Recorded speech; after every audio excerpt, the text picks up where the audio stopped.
Oh, look at that! Crazy! Oh! What is this thing, Charlie? Oh my God! We dreamed about. Oh my God! It's a cob. Oh my goodness! It's a silver cob. Oh! It could be! I see it right there. It's an Ariel. Oh, wow! Oh, is that it? It is a cut Ariel. Oh my God! Well, that is a nice copper coin, but oh, Doug, do you know what time it is? 45 up. Who says 45 of, Doug? It's quarter after.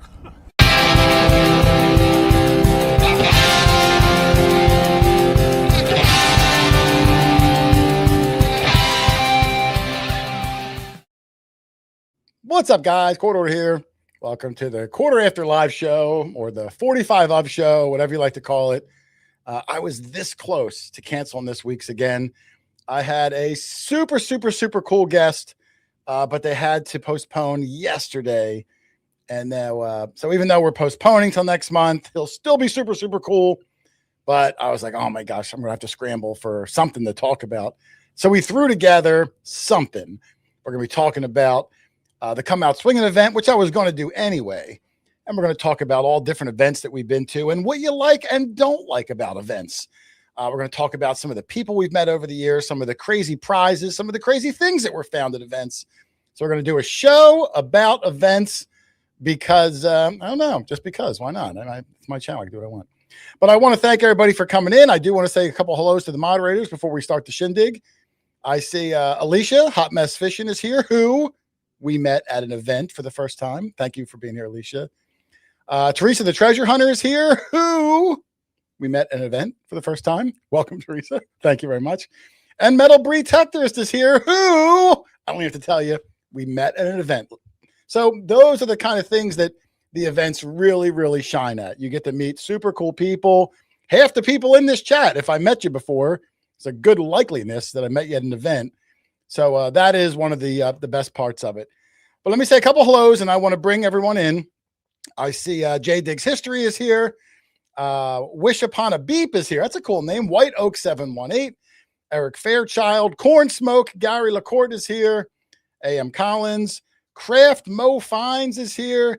Any history and archaeology, who we saw at this weekend's event. Flash in Your Pan is here. How are you, sir? Good to see you, Flash. Metal Man Texas, who I've seen at a few events now and finally got his name right. First timer here. Let's see, a first timer. Johnny Small Pepper. What's up, Johnny? Doug's nickname in high school was Dougie Small Pepper. And sometimes we still call him that. But talking about Dougie Small Pepper, let me bring him in.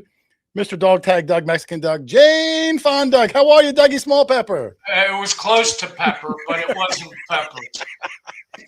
I knew it was Dougie Small. Well, your last name is Johnson. Maybe it was Dougie Small Johnson. Yeah, something like that. It was something in there. I forget exactly. How you doing, Doug? Now, Doug was not able to make this weekend's Come Out Swingin. He's been a little sick all week. Are you going to be good for the weekend, Doug? Are you going to? Are you making that recovery that we all need you to do? I hope so. I took care of business before we came on the air. Oh, let's not talk about the business you took care of. Hopefully that'll get me through our show. Let's hope your business, you're referring to your taxes. Yeah, they're done too. If you have to get up and run, no one will. Everybody's got to know that there's a possibility. Yeah, if you get up and run, no one will question. Oh, Doug, hold it against me. Doug, I'm going to make myself full screen real quick because I see Scott Cash is here. Yes, he is. Even though this isn't permanent yet, I was able to put up the quarter hoarder. Back there. Now I'm rearranging the whole room. I haven't gotten to it yet because we were away at events, but they are up there. They will be a permanent staple of the backdrop once we figure out exactly, where I'm going to put them and all that. But that was courtesy of Scott and Martha Cash. So I want to thank them for. They did a terrific job. It was funny watching when we landed and got into the airport. We see these two people with these bones and yeah, it was like those. Thought they were nuts walking around with these things. But that was funny. I think we ruined it for them too because they were watching for us to come from one direction. In another area. We saw them first. Yeah, we saw them first. We came up to them and we're like, "Hey guys," and they turned around. They were holding the signs, but it was really good. So I want to thank them for. And just to add to that, they made our stay there so comfortable and appealing and fun. We hated to leave.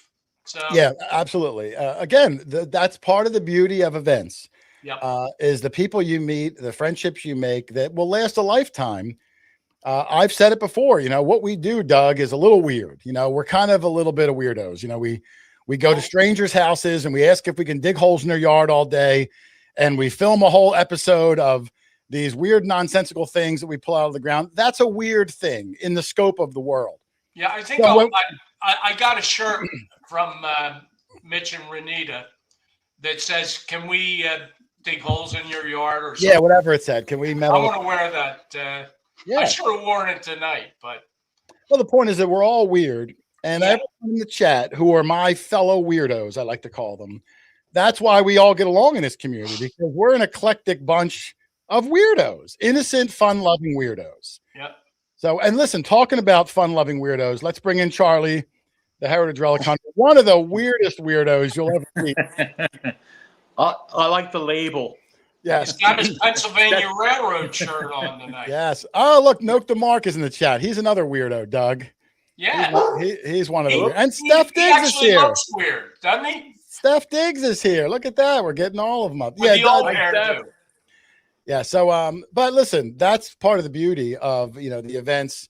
And look, there's Bree. She is a proud, geeky weirdo. And that's how I like to think of it, Doug.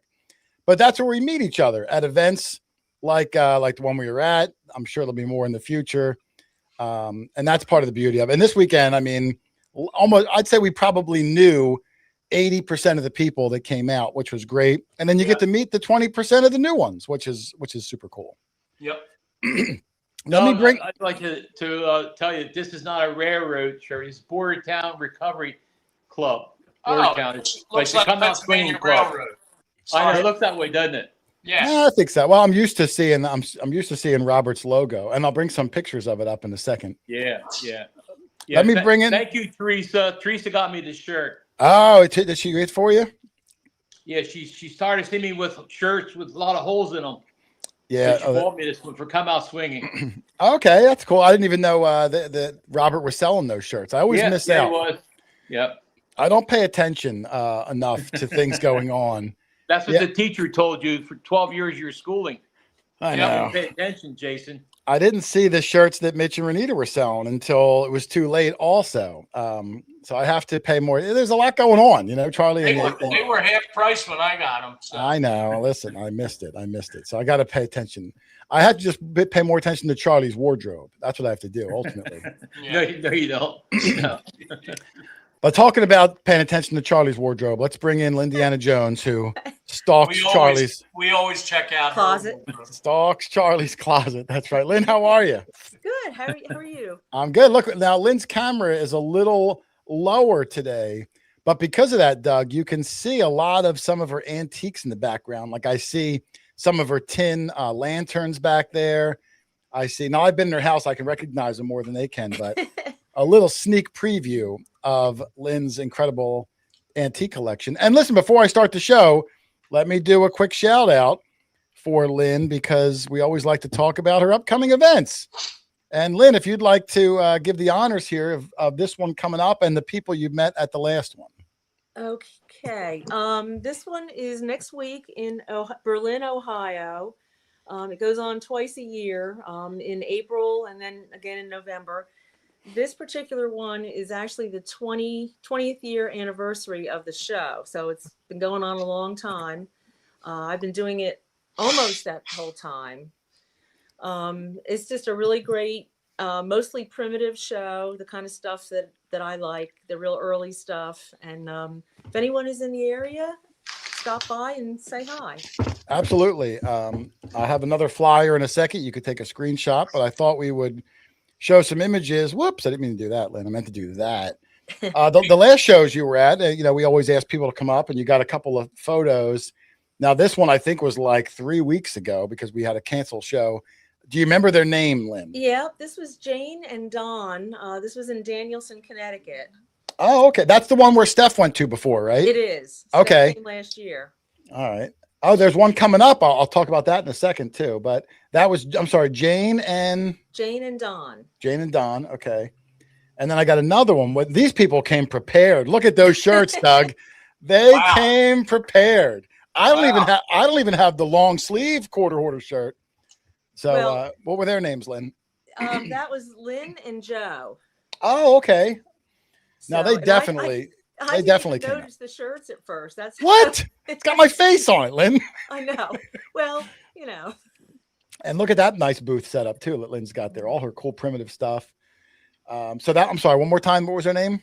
Lynn and Joe. Lynn and Joe. Thank you, Lynn and Joe, for supporting our Lynn and going and hanging out and looking at the antiques and different things like that. And again, like I said, if you want to check out Lynn, her next one will be next weekend at the Heritage Community Center in Berlin, Ohio. Lynn will be there on Saturday from 9 to 3. Just one day, is it, Lynn? It's right in the middle of, it's in Amish country. One day. Doug said, well, just one day. That one's just Saturday. It's just Saturday, yeah. Just Saturday. And listen, if you come out and if you're nice to her, maybe Lynn will let you take her to dinner. What do you think, Lynn? Sure. It's a long ride for Lynn's going to miss next weekend, Doug. And we got an incredible spot lined up. And unfortunately, Lynn won't be around, but hopefully it'll be so incredible that we'll be back a second time. Yeah, just to say, I hear you and I hear Charlie, and I can't hear Doug. Doug, say something. Can you hear me, Lynn? All right, Lynn, you know what to do, right? We talked about it. You know what to do. Yeah, but I'm afraid since I hear you and Charlie. Just roll the dice. Just roll the dice. Okay, so just. Yep, yep. It happens every week for some reason in the green room. Everything works. Me anyway. Well, yeah. So I forget. I'm gonna boot you out, okay, Lynn, and then you come back. Okay, I'm kicking you out. See you later, alligator. All right. But while we're waiting for her, I saw Steph had posted a message, and I'd have to really scroll back and look for it now. But I was just made aware that there is an event coming up in September up in New England somewhere. And I'll have more information because I don't remember. But what this event is, it's like some sort of treasure festival where there's like 200 tables, and you go and all these detectorists will line their stuff up on the tables, and you walk around. It's like a giant detecting treasure. No, that's not for sale. You're just sort of like showing it off to each other. Brad told me he was going. I think we might go and set up a table or two. Oh, here it is. Steph put something. She's got a table. It's a huge treasure show in Taunton, Mass. The people who ran it reached out to me a week or two ago, and I kind of forgot about it. And then they had to follow up, and luckily they did. I think we're going to do it, Doug. Okay. So I'll let you know it gets closer. Maybe we'll all go. Maybe we'll all go and have a good time. But we'll promote it as it gets closer. So not really a detecting event, but sort of who puts it on? I think, do you remember when we went up and hunted at one of Brian's hunts at Dirt's Fishing Adventure? And after the hunt, we met up with that couple that each had found a pine tree shilling in the past. Wow. I think it's them. And forgive me, I forget their names, but I think it's them. And I think it's in association with whatever their detecting club name is. Okay. Lindsay and Paul. Thank you, Steph. Lindsay and Paul. Silver City Treasure Seekers Club. Yeah. So that's who I think is putting it on. Lindsay and Paul. Lindsay's reached out to me, so we're gonna try to go. I'll give them a shout out as it gets closer. It looks really cool, and you know us. We'll probably try to make like a couple days out of it and do some hunting up there. That would be great. I think I see Excalibur Shovels in here, and I'm glad to see him in here. Where you go? There he is. Casey. There's Casey. I got to mail. I'm going to mail him my shovel back soon, Doug, only because a lot of the paint is starting to scrape off the blade because I'm shoving it in the ground all the time. Yeah. And I'm debating. What do you think, Doug? I'm debating on maybe getting it a different color. Because I look for your shovel across the field. Listen, I don't need to look for you. That's why I got that color. I got it because it works. It works. I know, but I like to mix things up a little bit. I've had it for 2 years or so now. Might want to change up the color, but then there's a chance I'll lose it. My biggest concern is getting the one blade out and putting the other blade in. Well, I can't even take it apart anymore. Yeah, we talked about it up in Missouri. Yeah. So. Alicia said, keep the green. And what's funny is I always think it's yellow. I didn't even know it was green. I thought it was fluorescent yellow, my shovel. Like a lime. It's like a fluorescent green. I don't even know. But she said, keep the green. And I didn't mean to highlight his thing there, but that's okay. There's Casey. If you don't have one already, go check him out. ExcaliburShovels.com. Check out the hat. Oh, Doug. I didn't even notice that, Doug. Sporting the Excalibur hat. Yeah. Absolutely. All different colors, sizes, shapes, all the things. He's got them all. And since Mark is in the chat, there you go, Mark. Oh, there we go. Look at that, Mark, representing. There you go. That looks good. That's a good look, Doug. Yeah, I know. Always trying to take care of everybody. Doug, I like your haircut you got the other day. Yeah, he got all three of them cut, Charlie. You guys didn't say anything about me shaving my goat off. Oh yeah, I did. I forgot about that. It was like shearing sheep. You look much better without. I was the beard. tired of smelling last week's dinner. Yeah. Oh my gosh. You look much better without the beard. Yeah, I thought there was something different about you. I knew you got a haircut. Yeah, you look 3 weeks younger, Doug. That's what my wife said. Yeah. I knew you were detecting somewhere, and you left. And after you left, I heard lots of silver was found. So I don't want to say much more. Yeah, we're going to talk about that next week. I don't want to ruin it because I do a part 2 next week. That'll be a real highlight. Ken King is here. That haircut you missed out. Ken is here. If no one caught Ken and Tony's live show last night, they had Bree on as their guest, and they gave away a Legend 2 detector. That they were flying. They must have had 300 people in there, Doug. Yes. And I don't know if it was because of the guest or maybe a little bit of the machine, but it was a great show. Had a really good time. If you didn't watch it, go back and check it out. Even though the prize has been given away. Show. You'll have a good time if you go back and check that out. Jason, Ken actually called me up right before your show. Oh yeah, that's what you're saying. What did he want? He's wishing me well. Yeah. Oh, are you letting people know what's happening with you, Charlie? I have no problem because Ken actually posted himself a video of him walking across his living room a few days ago. Yes. So I'm having a knee replacement Monday. Yeah, Charlie's going to be down for a little bit of time. Hopefully not too long. Right. I said we'll pick him up, Doug, and we'll just park him in a chair, and he can sit there back when Doug went through some stuff. No, Doug had a wheelbarrow. I want the wheelbarrow. We could get the wheelbarrow. Remember Lynn pushing it? Yeah. Lynn pushed you about the wheelbarrow. So, Charlie's having. Charlie. Now, the goal, Charlie, your plan is you're having one knee replaced Monday, and then 3 weeks later, the other one? The end of May, whatever that is. Okay. Okay. All right. So, so Charlie will be maybe sitting in a lawn chair in the videos for a couple of weeks. Beach chair, Jason. Oh, the beach chair? Beach chair. That means he's going to be down at the beach. Yeah, and Lynn, you're going to have to put the lawnmower in the back of your vehicle and bring it around. But no, I'm sure Charlie. I have to teach my son-in-law how to mow grass. City boy. Growing up in the city. I want Charlie to have a speedy recovery, and I want him back out there digging holes again. But I think at the end of it, you're going to really be grateful that you did it. I can see you grimacing sometimes. That'll be a good. Thank you, Jason. Appreciate it. For sure. Oh, Texas Relic Hunters. Thank you very much for the super chat, Texas Relic Hunters. But during the show with Bree last night, really good. Nook to Mark and Doug. Do you remember when I had on the guy recently, the treasure hunting guy? Oh, son of a gun! The guy that hid the treasure in the. I forget his Justin Posey. Justin Posey. Yeah, well, if you remember that whole community, the treasure hunt with us community, they are starting to entangle themselves in the metal detecting community.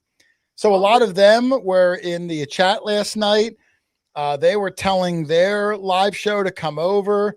I was chatting with Emma a little bit today. I can see a lot of crossover between the two communities because absolutely, we're all looking for treasure, right? We're all looking for treasure.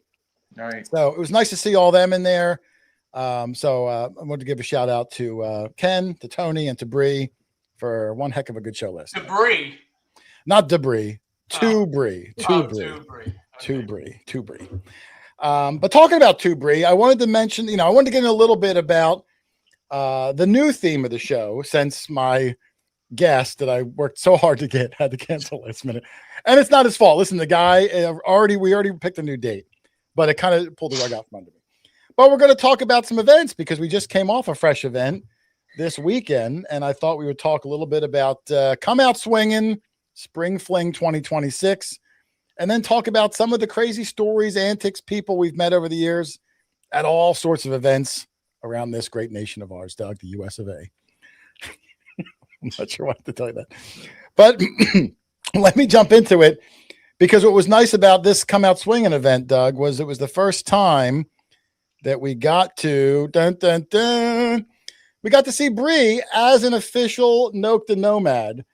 I did put some pictures up a couple days ago on my Facebook, but if you didn't see them, there is Bree, Metal Bree Tectorist, who is one of the moderators in the chat. The newest one, took this picture in front of a raffle for a Noke the Legend, and you can see that raffle cup, Doug, is almost filled to the brim. It was one of the big highlight prizes. With a bunch of Noke the giveaways. Noke the made an already great event 3 times greater. So, with their generosity of all of the prizes out there. But we'll go through some pictures here. Not a ton of them, but some photos. Here was one that I took with Bree out in the field. And the reason I have a weird smirk on my face, Doug, is because the picture before this, I don't know if Doug saw it. Bree, I said what happens. I think Bree saw a spider on my hat and didn't want to tell me. And then once they snapped the photo, she like smacked it off my face, and then everything was good to go. No, I'm not sure what that was, but it was actually really funny, and I loved it and put it right up on my photo Facebooks of. Usually that's the look I get from girls. Yeah, you get that look a lot. But what the beauty of it too is Bree doesn't realize that I'm a revenge best served cold kind of person, so she never knows when it's coming back around again. Oh, look at that, adventure archaeology. I happened to glance up and caught Brandon, who we saw at our last event we were down to at that was Digstock. We saw Brandon. Yeah, he was down North Carolina. Yeah, I didn't recognize him right away. Well, because he's got that big beard too. Yeah. Now, Brandon, do you shave that beard in the summer? Doug just shaved his beard because it's getting warmer. Yeah. Do you keep that beard all year, or are you going to shave that beard off? I'm curious. You could see Bree shaved off her beard for this picture. Thank you, Bree. That was nice. That was great. Keep an eye out, Doug, while I go through the pictures, if Brandon shaves off the beard or not. I'm not sure. Okay. Anyway, that was Bree giving me the nice eye roll after all the good things I do for her. This is Chad. Side eye, they call that. Is that what it is? Side eye. Side-eye. This is Brandon said he's too ugly to shave. All right, I can see that. Yeah, I'll go along with that. Yeah. That's why I wear this big hat and the glasses and the headphones. Yeah, you can only see a little glimpse of it. This is Chad and Ella, who we've seen at events before. Yeah. Super nice. And these are just a couple of rando photos that I happened to take. Most people were hunting all day. I kind of milled around the tent area, and as they come in, I would just get a few photos Jason, so I can remember. Jason, you weren't there the second day, but Ella went down to the creek, and she took her dad, and they found arrowheads down there. Boy, did that stir up the beehive nest. I know. Listen, well, I have a picture coming up, not of Ella's, but she went down to the creek. She found an arrowhead, and then a lot of people went down, and more and more, including someone from our group, found a really nice one, which I'll show in a second. But wonderful father-daughter combination. We've seen them at events before. Super nice guy. I didn't put a video out yet from last year's Come Out Swingin. Right. Chad found something amazing. Maybe I'll get that video out soon. I'm a little late on that. But besides metal detecting, they are both into arrowhead collecting and hunting. I figured as much. Very much so. Because she spotted it in the sidewall of the creek. So, yeah, you got to know what you're doing to be able to spot them, in the sidewalls. Last year, she found 2 at Come Out Swinging. Really? Last year, yes. Oh, son of a gun. Well, yeah. She's Every got year she hits the creek. She's got an eye for it. In all the If years you had I've been walking Charlie farm fields and looking at the ground, you know how many arrowheads I found in total? Yeah, how many? One. One. In 11 years of walking through farm Right. fields, one. And yeah, you just have to have a knack for it. She's got a knack for it. And you being colorblind, that don't help. No, it doesn't help. Doesn't help. No. It helps me with other things. Well, actually, I'm not even sure if it helps me with anything. Not really sure. But that was Chad and Ella. This one, I don't even know all their names. I know Sheila, the one on my right, who I've seen at several events going back, holy cow, since Pound the Ground, 9 years ago or whatever that was. I think that's other members of her family and friends. So shout out to them. Super nice. So there's a nice photo of Karen on the left and Teresa, the treasure hunter, on the right. Yeah. I just saw Teresa at what was the event we were at last where I saw her? She was at the Show Me Hunt. The Show Me Hunt, and then I didn't even get a picture with her really at the Show Me, but then I got a nice shot of her and Karen at the thank you for Drew Shepard. Amazing group of people there. Thank you. I know he doesn't mean Doug also, but the rest of us, we are amazing. Thank you. Yeah, both KK, Teresa, they actually stayed here. Stayed here where? They stayed at my house. Oh, it said, look at Charlie. Man, you're like rolling in the ladies, Charlie. All the ladies staying at Charlie's house. We go way back. And Judy loves to have them here. I know. They're like family over there. So, Teresa, it's always great to dig with them. They always find good stuff too. But nice people, good detectorists. And listen, that's why she's one of the moderators, because I love her and I trust her. She's good people. KK's going abroad in a couple days. England. Oh, she's going over to England. Over the pond. Oh, okay. Well, good for her. I hope she finds some. Couple days. I hope she finds some good stuff. It's not her first time over there. Always does. Yeah. I hope she finds some more stuff out there. And I see them sporting the Come Out Swingin shirts too that I didn't know existed until after. Yeah, I got to pay more attention. Oh, Alicia, you never met Karen? Alicia said she never met, or is it? Really? That's what she said. If I can, hold on, it's moving. Yeah, never met KK. I'm surprised. KK goes to a lot of events. Well, I'm sure it'll be coming up. And you can't miss her. You're going to like her. She's really good people. Yep. All right. Anyway, so that's Karen and Teresa. She's a veteran too, by the way. Yes, she is. Yes, she is. Make sure you give her the salute, Doug. Doug, you still have those two hats on your head. You look ridiculous. Yeah. Okay. I don't want to offend anyone. Okay. So that was Karen and Teresa. This is a funny one. This is Eric. If you don't know Eric, Eric is the creator of Ultimate Finds Box, who makes those boxes that we all use, Doug. Yeah. He also makes the shovel props that we use, the coil stiffeners, all sorts of things. You can go check him out at ultimatefindsbox.com. Great guy, good supporter of the channel. Gave us a bunch of stuff that we're going to be putting on our Legend 2s once I get the rest of our Legend 2s, note the mark. But he was nice enough to give us a bunch of them. So thank you, Eric. But what's funny, Doug, is do you notice anything weird about the picture? Which I didn't even notice until like 3 days later. A photo bomb. Let's see if that's free. Yeah, do you see it, Doug? I noticed she popped up in a lot of pictures that weren't intended for her. She has the looks, doesn't she? Yeah, but I didn't even notice she was in there. She had to tell me that she photobombed the photo back there. And I can't tell if she was purposely photobombing or if she looked over, saw we were taking a picture and was like, oh, crikeys, and tried to get out of there real quick. Crikey. Yeah, who says crikeys, Doug? I'm not sure. I'm bringing that back too. All our Australian friends. I was chatting with Bree earlier, and Doug, I'm bringing back the phrase "dare I say." I'm bringing that back from my great grandma. Yeah, I'm bringing that back. I'm going to bring back crikeys for Velma from Scooby Doo. I'm going to bring that's that back. That's a euphemism, What's that? Crikey. I don't know what it means. I just remember hearing someone say it. It's a euphemism for Jesus Christ. Oh, is it really? Yeah. Just like somebody says cheese and crackers, it's instead of saying Jesus Christ. Oh, I did not know that. I just thought it was a made-up, nonsensical word. Yeah. All right. Well, thank you, Doug. Thank you. You're welcome. So let me see. Oh, that was my photo bomb from Bree. And then we got a really nice picture of the group, minus Doug, because Doug was ill. But the whole Quarter Hoarder group with Bree, who is a new member of the Nokta and Quarter Hoarder family, Doug. So it was nice to get out there. Of course, Rich, Lynn, Bree, myself, Charlie, and Matt. And I was going to Photoshop Doug in, but next time I will. You should have had Doug on a stick. Yeah. I should have brought the Doug on. Well, I didn't know you weren't coming until after I arrived there, or I could have prepared something. Let me see. I got a couple other ones. This is another great. I mean, these kids, I've seen them at several hunts before. I think his name is Jay, the father. Jay Yes. Jansen. Jay Jansen, that's right. Yes. And the kids, Yep. super adorable. They're really into detecting. They are hardcore, man. Let me tell you.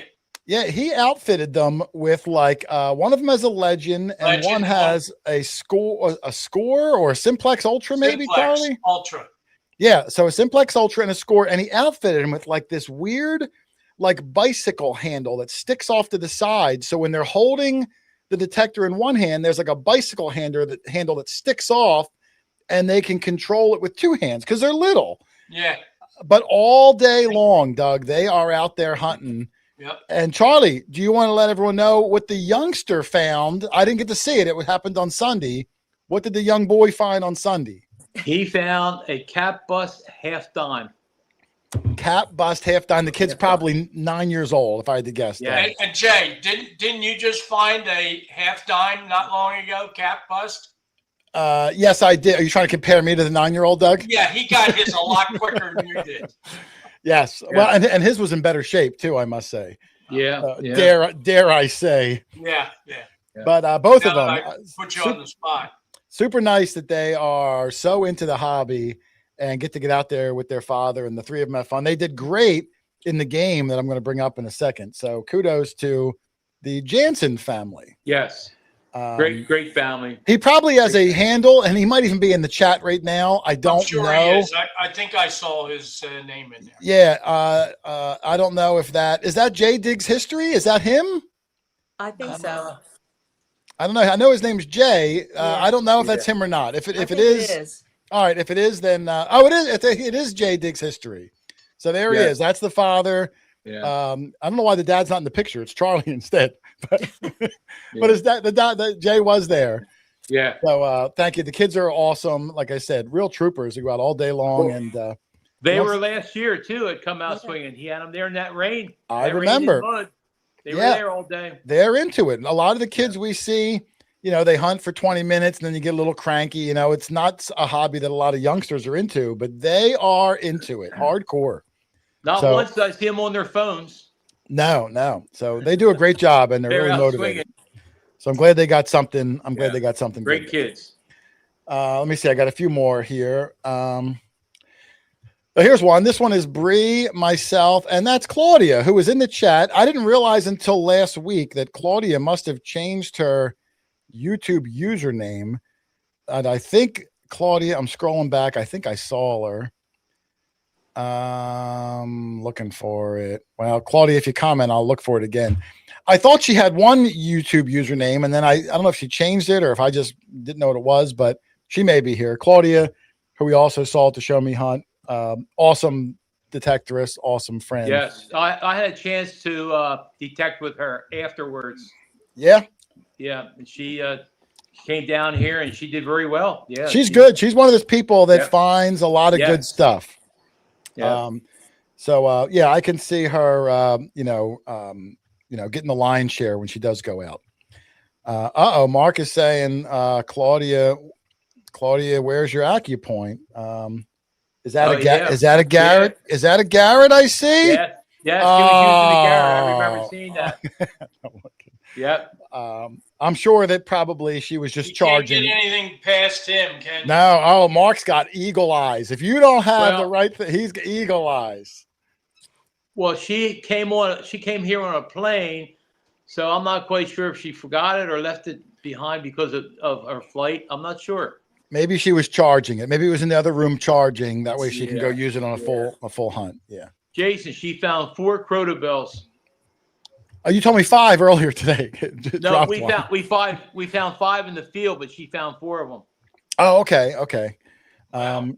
Yeah, somebody was just telling me. Oh no, I think it was Bree last night on Ken's show that Bree is yet to find a crotal bell, like a full ringing crotal bell Right. yet. Right. So They I will- are He will. hard to find in Washington. Yeah. Give her time. She will. I will wish her good luck now that I know she didn't find one. Sometimes you need that little extra luck. All right. So anyway, a lot of good people there. I didn't get a ton of photographs, but that was Claudia. Then Doug, and I know you missed it, and it's a shame that Robert put on a special event in our honor at the event that he called the Quarter Horde and Dog Tag Dig. Yeah. And there's a picture of the big sign, which I wanted to take home and put on the wall behind me. Where's but- that? Well, I thought, he might do this event more in the future, and he paid money for that sign, so I didn't ask him for it. But it's pretty cool. It's a pretty cool sign. And that's supposed to be me, and I think that's a Sprite Brad Pitt next to me in that picture. I'm not sure. Yeah. Might be Santa Claus. But look at that. Look, Doug's got the beard in that picture, and now look at him in real life, beardless. I think you look better, Doug. You look 3 weeks younger. 3 hours younger. Three. I gave you 3 weeks. But was Doug standing on a stool or something? He's as tall as you. I know. Listen, I felt bad. I didn't want the picture to be all awkward, so Yeah. I asked Robert if you could add a few inches on the Doug. Wrong Foot. spot. He had a foot. So that's a good one there of Doug. And then the how the event worked, and there's a bunch of people in the field doing the Quarter Horde Dog Tag Dig. What they had to do, Doug, was they buried about 300 of these little round tokens out in the field. And if you found one, there were different colors too. There was the plain silver. There were some that were painted red, yellow, black. And then the silver ones were worth one raffle ticket. And then the colors were worth more than one. And I don't know exactly. And that was the Quarter Horde part of his hunt. And then he mixed in some of these dog bone aluminum tokens, which was the Doug part of it. And if you found one of them, you would get a multiplier of your round ones that you found. One guy left the field with 57 raffle tickets because he found like a certain color dog one and a bunch of circle ones. So that was the nature of the game. I thought it was really cool. I have no idea who that guy is either in the picture there. If anyone knows him, I'll give him a shout out. I just took a picture of a random dog bone, and I'll give that young man a shout out, but I don't know who he is. He looks like he's got a gold colored circle one in his hand also. So that could be, I think his name is Jay, Adirondack Digger. Is that Adirondack? Does anyone know for certain? I'd like Adirondack Digger Jay. It looks like him. Okay, I hope that is him. I don't think I've got a chance Maybe to somebody, interact maybe with him. if FLX is in the audience, maybe he would know. All right, well, John Donaldson. We will try to confirm if that is Adirondack. What was it, Charlie? I'm sorry. Adirondack something? Yeah, Adirondack Digger. Adirondack Digger. Oh, Metal Detector saying that's not him. Okay. So shout out to that guy anyway, but this is a different. All right. Anyway, so he found the Not dog Jay, bones, yeah. and then Nokta was nice enough to send a bunch of not only prizes for Come Out Swingin for the participants there and for raffles, but then Mark sent 3 extra prizes just for our game, Doug. A grand prize winner of the Nokta triple score, which is what this gentleman won right here for having the best success at the Quarter Horde Dog Tag Dig game. I don't know the gentleman's name who won. I want to say it was Mike, but that's a shot in the dark. But we got a picture of the guy, but I forget his name. I'm proudly holding the triple score again with our whole group, including Jessica in this picture. So yeah, we got the whole group there. Douglas, of course, but the rest of the group there. So yeah, he won that thing, and then the youngsters won a Nokta AccuPoint during the course of the game. So shout out to I forget the young kids' names, Doug. I apologize. yeah. I know the dad. There's the dad. That's their dad in the background standing up. Yep. Jay. I don't know the youngsters' names though. But they won an AccuPoint. I don't know which one won it, but they found a lot of stuff during the Quarter Horde dig. They were out there, doing their thing.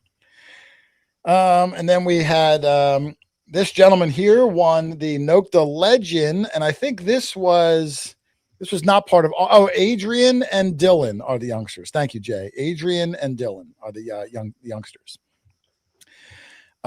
This guy won the Legend machine. I forget the circumstances how he won this.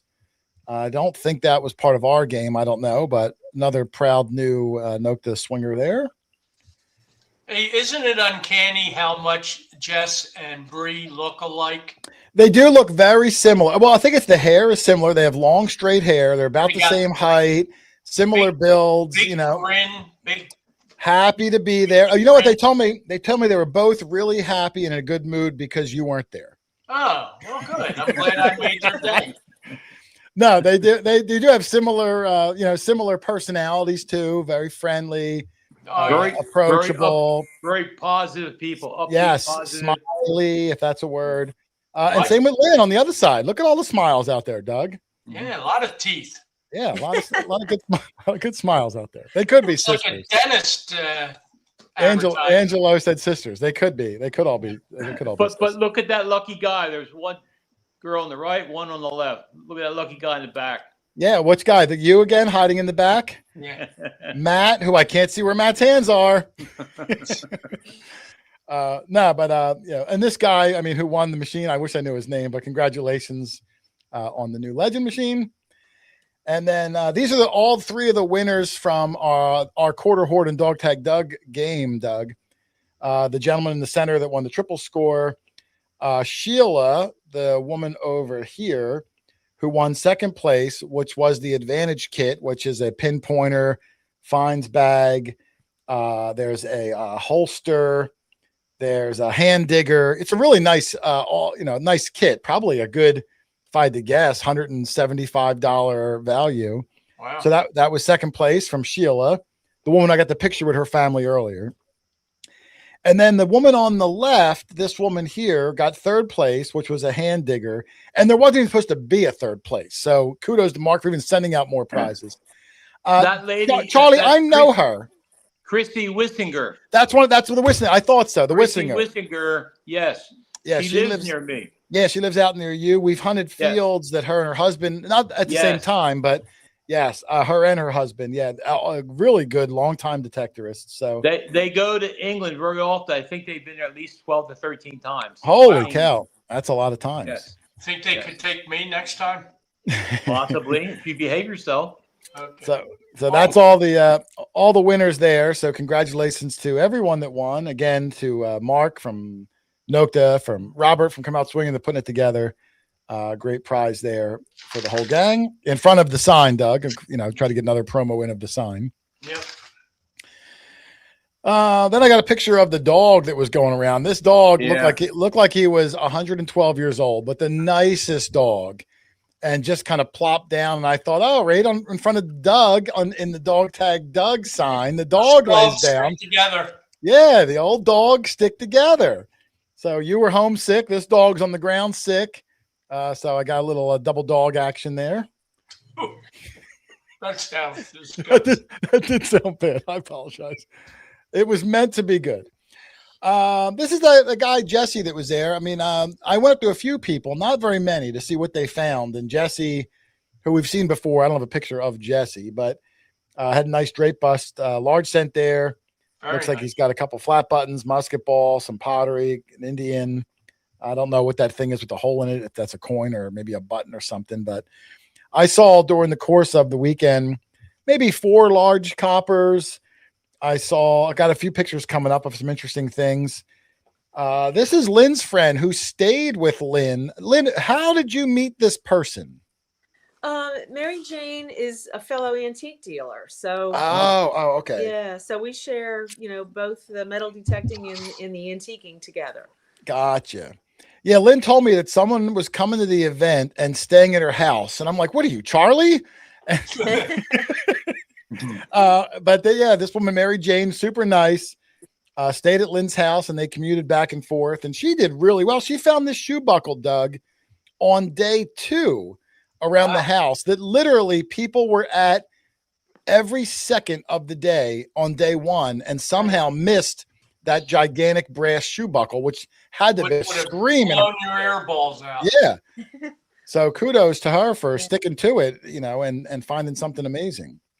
Yeah, Jay Diggs History said someone else found the match to that shoe buckle. I can't bring up Jay's. There it is. Right. You said someone else found the exact matching one, Lynn, but theirs was mangled. It was in two pieces. I think. Couple pieces. It was, I saw that one. Yeah. Oh, it you was saw two it? guys. Yeah. I think they were brothers, and each of them found a piece of it, and then one gave the piece to the other one, and it's in two pieces, and I think there's still like a piece missing out of it, but it's the same one. Okay. Well, very nice. Nice shoe buckle there from Mary Jane. I don't have a picture of Mary Jane, unfortunately. She also found this piece, Doug. I'm going to make it full screen for a second. I have no idea what this is. It looks like a butterfly that would collapse, and maybe fold over. Isn't that the Horseshack test? Here's a picture of the back. If Steph is still here, Steph is one of my ID experts. Steph, what do you think this is? This is probably measures 3 to 4 inches across. It's pretty beefy. Lynn, do you think it might go in your hair? Like, is it some sort of a? What do you think? It's for a sash buckle or some kind of a buckle that went on a belt or something like that. It's the other side, if you can see it, has Let me go back. two opposing. Is that two horse horses? Is that Yeah. two horses? Yeah, there? 2 horses. You see them. Yeah, in opposite directions. Yep. Right. Yeah, I was thinking some sort of sash buckle, but it just looks like with that line going down the middle that it would fold almost like saloon doors, but Right. I guess maybe that's just the way it was designed, but the horses it are was super solid. cool. Yeah, really nice find there from Mary Jane. Steph says, where's Steph? 100%. No room for error, Doug. Sash buckle. So, Hey, she should know. listen, I'm not questioning her. I'm just saying, hey, it's nice to get a 100% positive. Now, how old do you think that is? That's the Thanks. next question. I would say it's maybe Late 18. late 18, early 19s. Lynn, what do you think? Okay. Yeah. 19th century, Lynn says. So Well, probably late 1800s, yeah. Yeah, I don't think it's colonial by any means, but It's in my opinion, Victorian looking. Yeah, I agree. So she had a good day, and again, that was I think that was day one, wasn't it, Doug? Day one. Yeah. Lynn, I'm sorry. Yep. Yeah, that was a day. Oh, there's I missed it already. Somebody popped in and went by and I missed it. Somebody's here, Doug. I'll see it again. Then they post something again.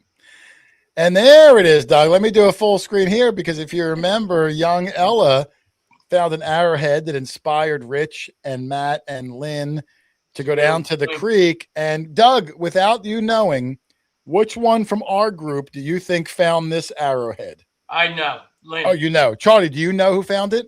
Yes, I do. Oh, okay. Well, then, Lynn, you can let the cat out of the bag then. I found it. Lynn found it. Yeah. Oh, Beautiful arrowhead. what's the material that it's made out of? That's quartz. It's quartz. Yeah. Okay, just quartz. It's quartz. And And how big is it? Because without you holding it in your hand, there's no scale. about 1 3/4 inches. Oh, see, I would have thought it looks in the picture like it's bigger, so it's kind of a small guy. Kind of small, and it's amazing that the point is still on like that. I don't think I've ever found one been that pointy. No, very nice. And my arrowhead knowledge is incredibly limited. I call these ears down here like these little. What's the actual term if you are an arrowheader? Arrowheader. I don't know the word. I'm drawing a blank on that. I think maybe I don't know if they're ears. I don't know. I call them ears. You know, I invited someone on the show, Doug. Now, I don't know if this is going to happen. A little tangent here. I'm sure you heard of the comedian Jeff Foxworthy. You heard of him, Doug? Sure. Well, apparently Jeff Foxworthy. Why his Facebook posts pop up on my feed, I have no idea, but they do. And the guy is an arrowhead hunter. He goes out a lot looking for arrowheads. So I reached out, and there is a slight chance. We'll see. I can get him to come on, and we'll do a whole show about arrowheads, and maybe he'll teach us how to. You could see if I'm smarter than a 5th grader. Yeah. Well, we all know you're not. We all know you're not. Jay, what was interesting about this is when we went down there, Nathan was down there with his daughter, Okay. Riley, and he let me use his sand scoop, and that's how I found that. I was sifting in the water. Oh, okay. The third scoop of gravel that came up, that was in it. Okay, gotcha. Well, that's pretty nice. So it just goes to show, maybe when we do areas with the creeks nearby, keep a keep a little sifter or some sort of a colander in your car. And Oh yeah, that's an idea. yeah, because listen, even for the marbles and stuff that we like to find, Doug, I mean, heck, you can go to the dollar store and buy a big plastic colander and just do the same thing, and find those super cool little pieces. Where we're going on Saturday, I found 2 marbles last week. Yeah. We'll talk about that more next week because, man, I don't want to ruin it yet. But okay. All right. fantastic location there. We'll get in more of it when we go over it. And then this is a really weird one. I think he's in the chat. God love him. Our buddy Dave Chumley. I think he's in here. I saw him earlier. I don't know if he's still in. Yeah. Now, to give you a little bit of a backstory on this, Dave, for weeks leading up to the hunt, kept saying, "Hey, Jay, I've got a drone. Would you like me to bring the drone and get some drone shots of you in the group?" And I was like, "Sure, that would be great. If it's not too much of a hassle to, fly out here because he's flying, if you got room, bring it out." So all week, we talked about it, and he brings his drone out. Now, again, I'm going to preface this by saying I love Dave, but with that preference said, I don't think Dave's ever turned that drone on before in his life, up until the time he came out. Because no practice hours. He didn't know what he was. So we were standing there in the hot sun for, it seemed like 20 minutes while he was fiddle farting around with the drone. He finally gets it to come on, and he says, "All right, guys, do this crazy thing."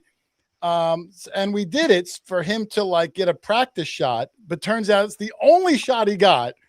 I'm going to make it full screen, Doug, because this, after weeks and weeks and weeks of coordinating with Dave, this is all I got. Are you ready? Yep. Here we go. I was wondering what that was. What the hell is going on? This is it. This is the whole drone. After weeks of coordinating, that's what we got. And we got one still photo that it looks like I could have held my arm out and took that same shot. Well, I don't want to say he doesn't know what he's doing with that drone, but there was a sighting that it's over Iran right now. And I'm going to play it one more time only because I thought it was ridiculously, just ridiculous. It reminds me of those blow up things that you put outside of a used car lot. Yeah.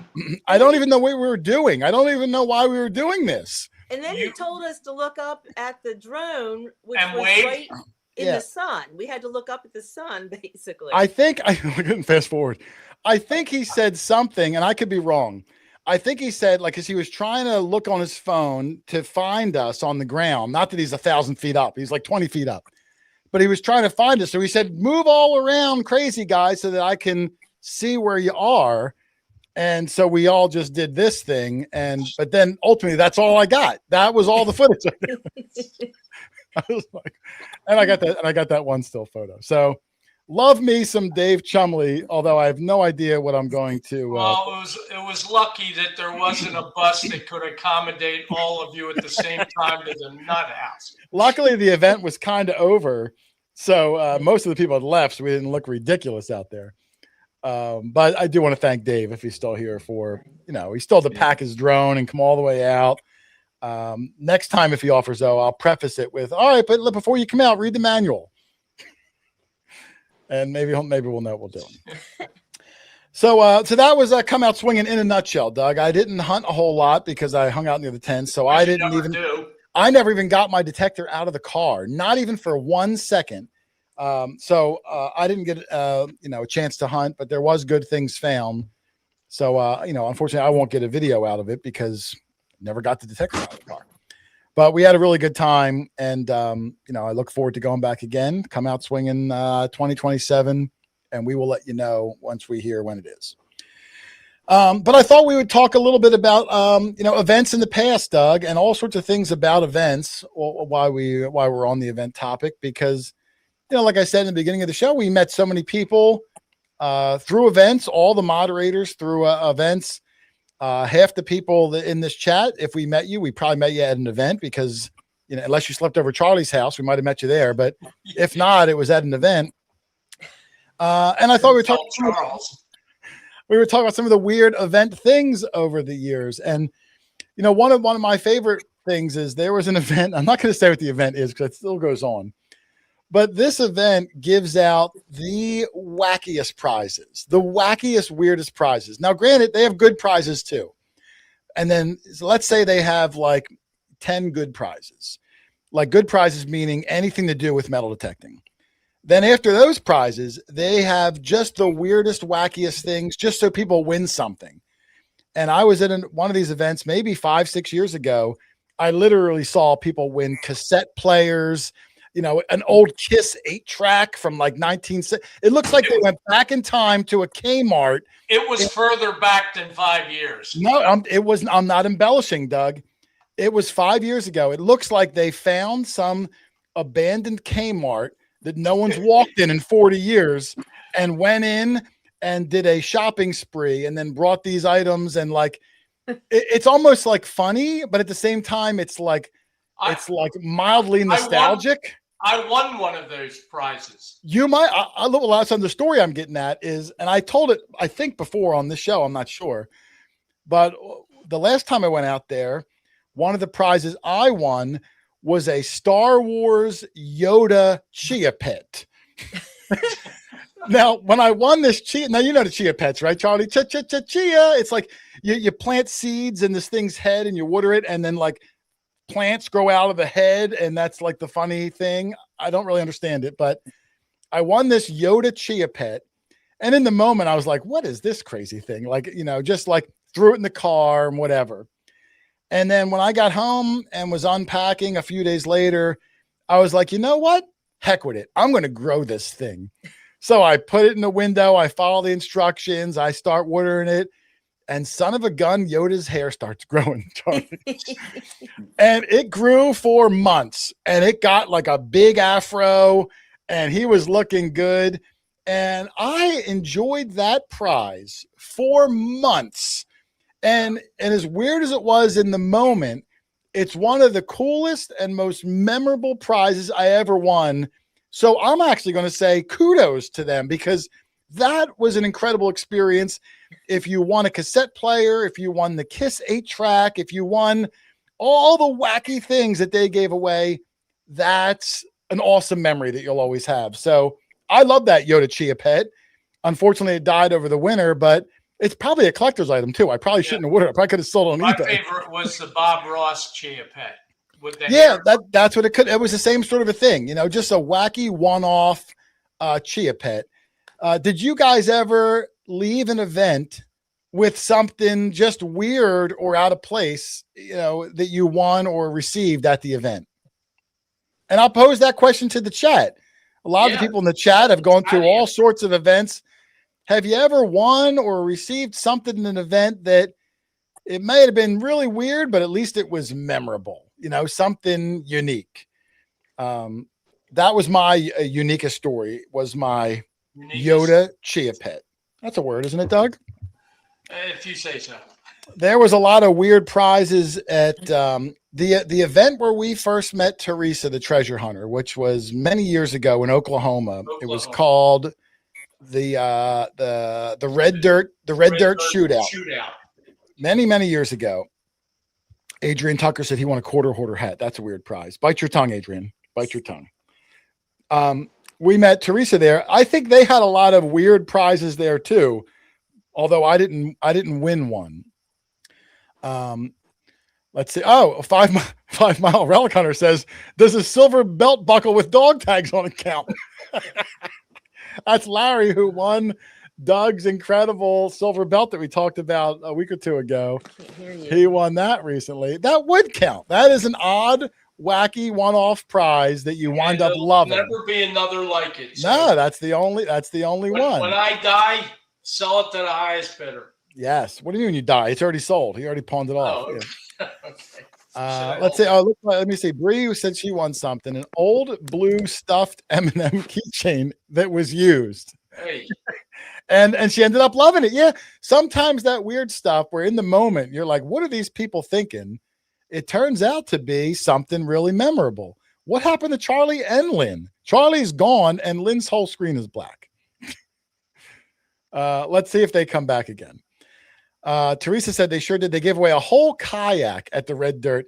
Yeah, now keep in mind that Red Dirt, Doug, that was in the middle of like Nowheresville, Oklahoma.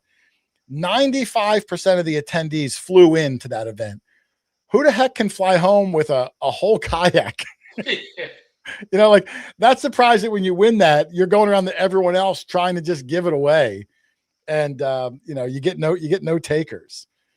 Let's see, here's one. Gary and the Goose detecting a Duck's unlimited pocket knife. I don't know what happened to Charlie and Lynn. I don't know what happened to both of them. Maybe they'll be back. Maybe they snuck out together. Up, wait, there's Lynn. I Lynn's heard back. that, Doug. Up, she heard that, Doug. Up, Doug, you gotta be careful. You gotta get those. All of a sudden, I couldn't hear anybody again. Oh, okay. Yeah. Can you hear us now? Yeah. Maybe he'll come back. Let me see if anyone else won any weird prizes or anything. Let me see. I'm trying to read some of these. What's this one here from Steph? You should have seen how Doug tried to show it off without warning me. You don't usually lift your shirt with zero explanation. Oh, it was Doug. Sometimes Doug does the weirdest inappropriate things. I'm not sure what happened, but I can only imagine. What Doug was trying to do. I try to apologize in advance when we show up at events like that. I may not have been sober when that happened. Oh, look, Doug, people are asking for a Doug Chia pet. That's a good idea. We should make a dog tag Doug Chia pet.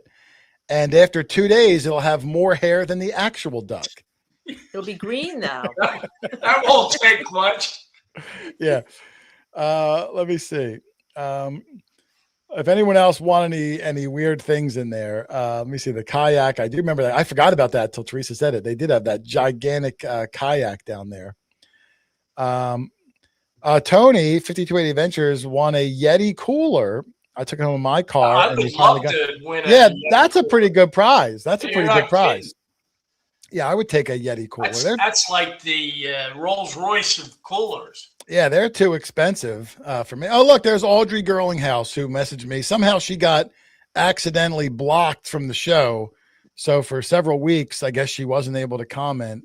And she reached out to me. And I don't know, it must have happened accidentally. I apologize. It's good to have you back again, Audrey. Anyway, it looks like Charlie might be trying to come back again. Let's see. There we go. We got a full house again. There's Charlie. What happened, Charlie? Wi-Fi. I had Wi-Fi problems all week. Actually, we didn't have TV or Wi-Fi for a week. My wife's next to me. What's that? 2.5 days. What country are you in, Charlie? Yeah. What's Charlie. that? What country are you in? I'm in. Let's see. Let me think now. I'm all right now, though. All right, I couldn't hear you guys. Oh, okay. Well, I'm glad you're back. And plus, you froze up, so I had to start over. Here was a question I got, Doug. I was trying to just look up some random questions that everyone can kind of relate to. See, now you're froze up again. Well, let's see if Charlie comes back again. We'll see. Has anyone out there actually won like a really good prize at an event? We see them giving away at every event we're at. But let's see if Charlie looks like we're frozen. Yeah, I'm froze up again, guys. Okay.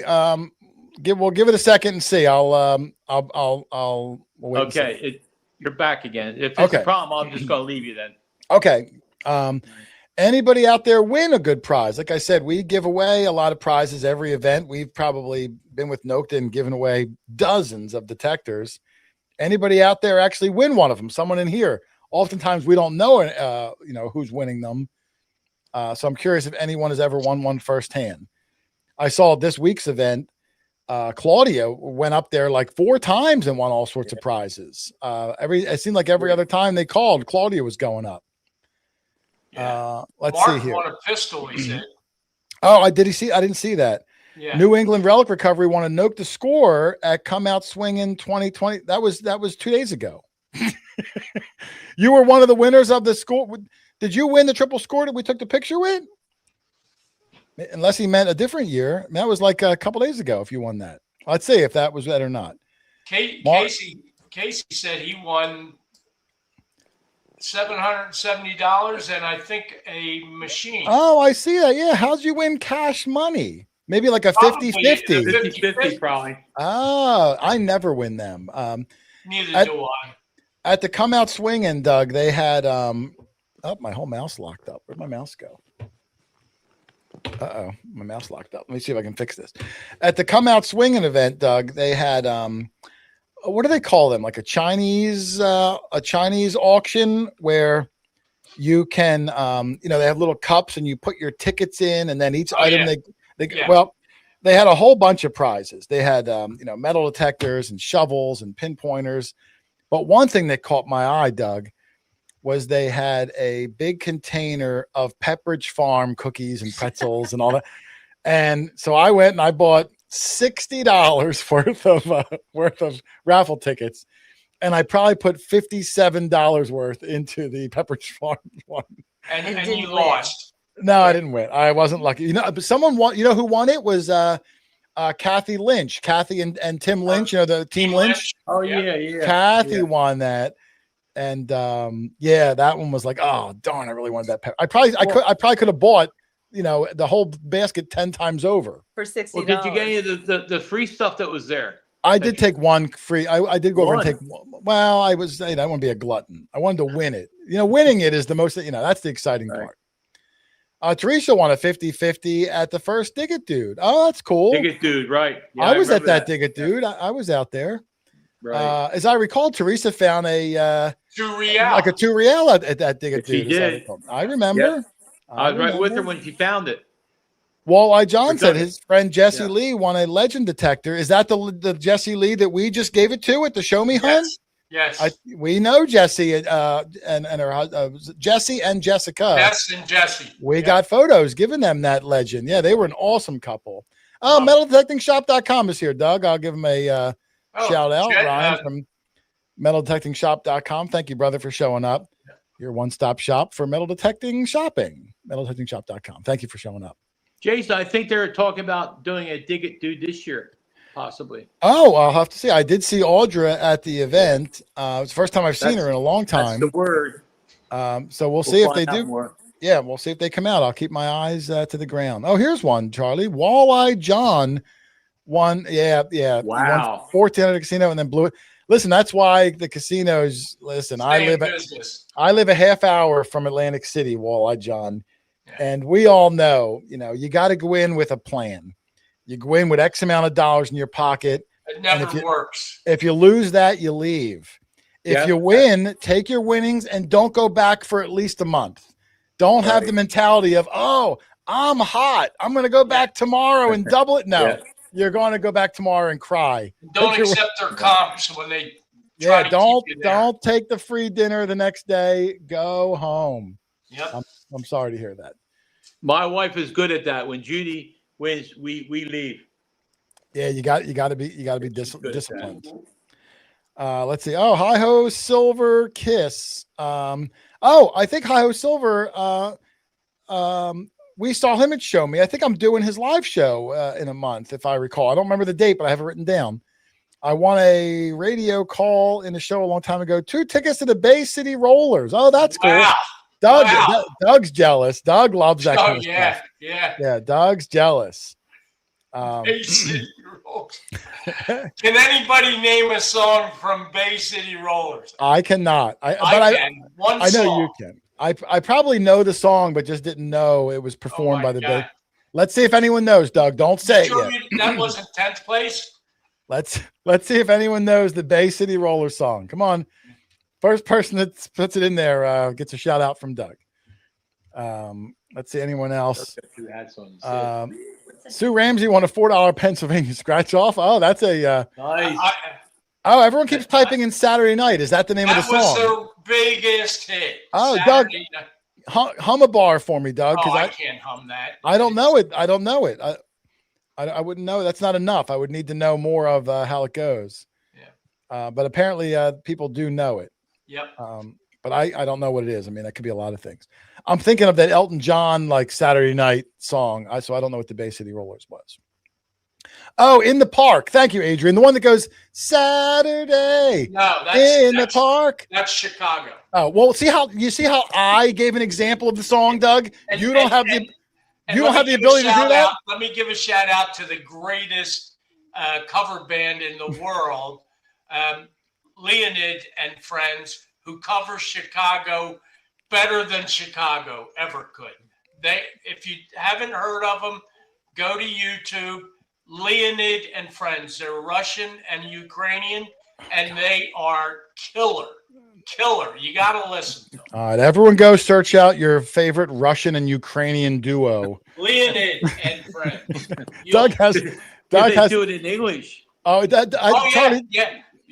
Doug's They are perfect. They're his spot music on. taste is so weird. I told you when we go to an event and share an Airbnb, Doug sings this he sings these opera songs that are performed by a quartet of 4 people that all sing opera, and Doug goes in the shower and sings all 4 parts himself. Yeah. In the proper language. Yeah.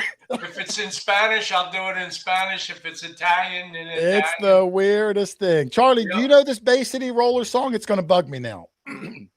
I'll get it done for you. Asking the wrong person.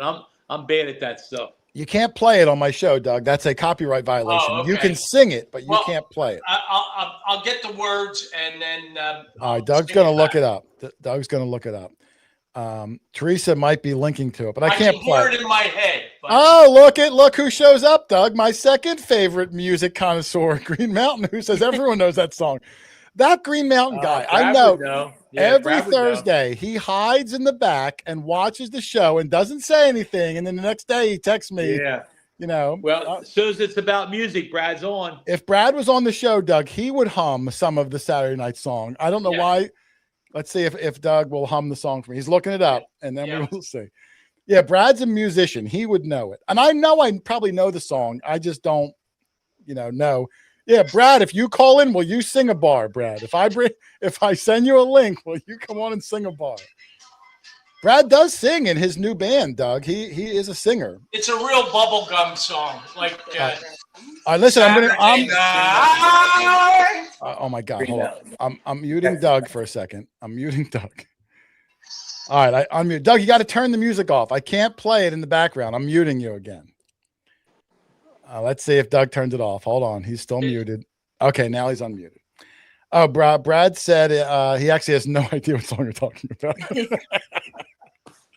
Okay. Everyone knows the song. That's fair. Well, a lot of people knew it. I just wasn't familiar with it. I don't even know how we got on that topic, Doug. We're supposed to be talking about events. And you had to give someone a shout out, Doug. Whoever was the first person to say Saturday night. I saw like 3 or 4 in a row. Yeah, but someone was first. I did put it up, and it's then funny. That's the only song I ever associated them with. There's the first person that I saw, Doug. Go ahead and give him a shout out. Who's that? The one on the screen. Oh, Wild Things Whereabouts. There we go. That's the best shout out Doug can give right there. Thank you very much. That was the first person that answered Saturday night, or at least the first one that typed it in. I want everybody to listen to Leonid and Friends before the next live show. Yeah. Okay. Give me your impression. There's Team Lynch, Doug, who I was just saying won. Kathy won the Pepperidge Farm basket that I was hoping for and put $60 in tickets. Did she at least give you one? No, I didn't ask for one. She would have. They're so nice. Honestly, Doug. She would have. Doug, that basket of Pepperidge Farm cookies is the last thing I needed. It was a blessing that I didn't win. I would have ate the whole thing on the drive home. They're good. Yeah, they are good. But they won, so congratulations to Team Lynch. Oh, look, they already ate the whole thing. It was delicious. It was delicious. Wow. Did it make it home, Tim? Because I would have ate the whole thing on the way home. All right. Anyway, where was I, Doug, with the questions? I was asking if anyone won any good prizes. We saw a couple of good prizes. Here was a question when I looked up general things about up Teresa. I think Teresa sent me the song, but I'm afraid to play it on the show and have the YouTube pick it up and get a copyright strike for playing their music. There was a question, Doug. There was a couple of controversial questions, which I'll post to everybody. Number one is, and I lost it. Let me find it again. Oh, geez. Hold on. I'm all discombobulated here. Oh, it's up here. You're right, Hi-O. You're right. Well, I told you the whole show today was very I was going to cancel because I had a really good guest on. I don't even want to ruin who the guest was, but it's going to be a great show. Can I tell my story about? Tell your story while I look for the good questions. Tell the story. You mentioned the red dirt. Yes. Shootout. That was one of the first that we went to, representing NOPTA, and I just remember a funny episode on the way back to our Airbnb. I was falling asleep. You were driving, and out of the woods came this huge spider. That's true. I forgot. You swerved to miss it. Charlie, you were in the car, weren't you? Crossing the road. Yeah, Charlie was. Were you, Charlie? That's right. And you swerved to miss it like it was an elk. And it woke me up, and I said, what the hell just happened? And I think, Charlie, you said you kind of saw it, a little bit of it. But I didn't believe either one of you. So you said, all right, we're going to turn around here. And all I saw was this splatter that was this big on the surface. Lynn, driving down this road in the middle of Oklahoma, probably doing about 70 knots. 70. No. I saw. You were in a ship. we were cruising down this road. Not a human being around for miles in any direction, and this thing caught my eye coming out of the bushes across the road. You would have thought it was like a possum or an armadillo or something. And then when it got up close, it was a spider, and I had to swerve to miss this. Now I hit him with my back tire because it happened so quickly. But I mean, for me to be able to eyeball a spider while driving, it was big. I can't imagine.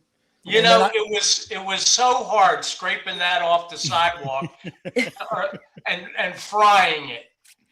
You really did a number on it. Yeah, so that was I forgot. Yeah, because I think you were in the car too, Charlie, on the giant spider, and Doug didn't believe me. So I was half asleep. I mean, what the hell? Yeah, so I did a U-turn that went back to prove to him that it really was a gigantic spider. Wow. So that is a true story. And we were driving. That was the Arkansas when we drove through the town of Toilet. Remember that, Doug? Yeah, twice. Yeah. Two-seater. There was a sign that said welcome to Toilet, population like 235 people. Yeah, and then they flush it and the population goes down one. Yeah. Now, to their credit, Toilet was spelled with like 2 T's or 2 L's. They did spell a little different, but they were still class to it. They were still like, come on, who named your town Toilet? And who didn't raise their hand to change that name? Yeah. Well, isn't that the name of the guy who invented it? Toilet. Even if it is, come on. Even if it is, Charlie. Come on, that's like the Harley Davidson motorcycle. I'm proud of it. I'm proud of the Harley. I guess so. Toilet is probably proud of the invention of the toilet. I'm sure they are. All right, maybe you're right. Maybe I'm looking at it from the wrong. I just wonder, it's got to be hard in life when you tell everyone you're from Toilet. It's an uphill battle. That's what it is. I bet he was proud. I bet he was proud about that, walking around. Yeah, Mark said the toilet. Schitt's Creek show. Yeah, it's like that. Yeah. Well, Charlie, you being from Pennsylvania, I mean, Pennsylvania has some of the weirdest towns in the country with like Intercourse, Pennsylvania. Blue Balls, Pennsylvania. Bird in Hand. Yeah, you got some really weird names out there. Lackawanna. Yeah, I mean, some like dirty, like weird, dirty names. So Lackawanna. They're all in the Amish country. Yeah. All those religious folk. And the ones you can't pronounce are up where the coal regions. The burning town. The burning town is. I just was telling someone about that. Oh yeah, I see it. Hold on, where is that? That was Adrian Tucker. Centralia. Yeah, Centralia. It's on fire. It's been totally abandoned. Yeah, the town is gone now. They on fire. razed every building in the town. It's completely devoid of humanity. Yeah, yeah. Oh, look, I went up there. I went up there in the wintertime, and you can see all the steam come out of the ground. Oh yeah. And this is I put my hand over top of it, and it was really It's hot. Scorching hot. Well, Yeah, you very rarely come across cold steam. That's true. This is true. But wintertime, I thought at least would cool down a foot above the steam. It was still really hot. That fire, that's going to last for 600 years. Yeah, that's what the estimate is. 600 years. It's burning coal. Is that what it is? Yeah, down in the ground. Yeah, coal mine, a fire that they could never get out. Oh, okay. Yeah. It was a pit. It was a coal mine pit, and people put garbage. They dumped garbage down in that pit, and for some reason, someone tried to burn it, and that was obviously a very dumb thing to do because it's it's on fire now forever. Well, not ever, but 600 You know what they call cold steam, Charlie? What? Water. Look, Doug. Now I don't know if this is true or not. This has not been verified, but Ryan at Metal Detecting Shop said there's a coal mine in Germany that's been burning since the 1600s. Yeah. Wow. I don't know if that's true or not. I would have Doug Google it, but by the time Doug Googles it, the show will be over. I'll look it up later and see if that's a true statement or if Ryan I'm gonna look it up, Doug. Since the 1600s, that's like 350 years it's been burning. I guess it's possible, but I never heard of it. Yeah. What the heck did Mark say here? Hold on. Mark said, did Jason have the phial of Galadriel? What the heck is Mark talking about? I don't know. That might be like some Lord of the Rings reference or something. I don't even know what that means. Don't know, Mark. I need some sort of an abacus to figure out what you're talking about.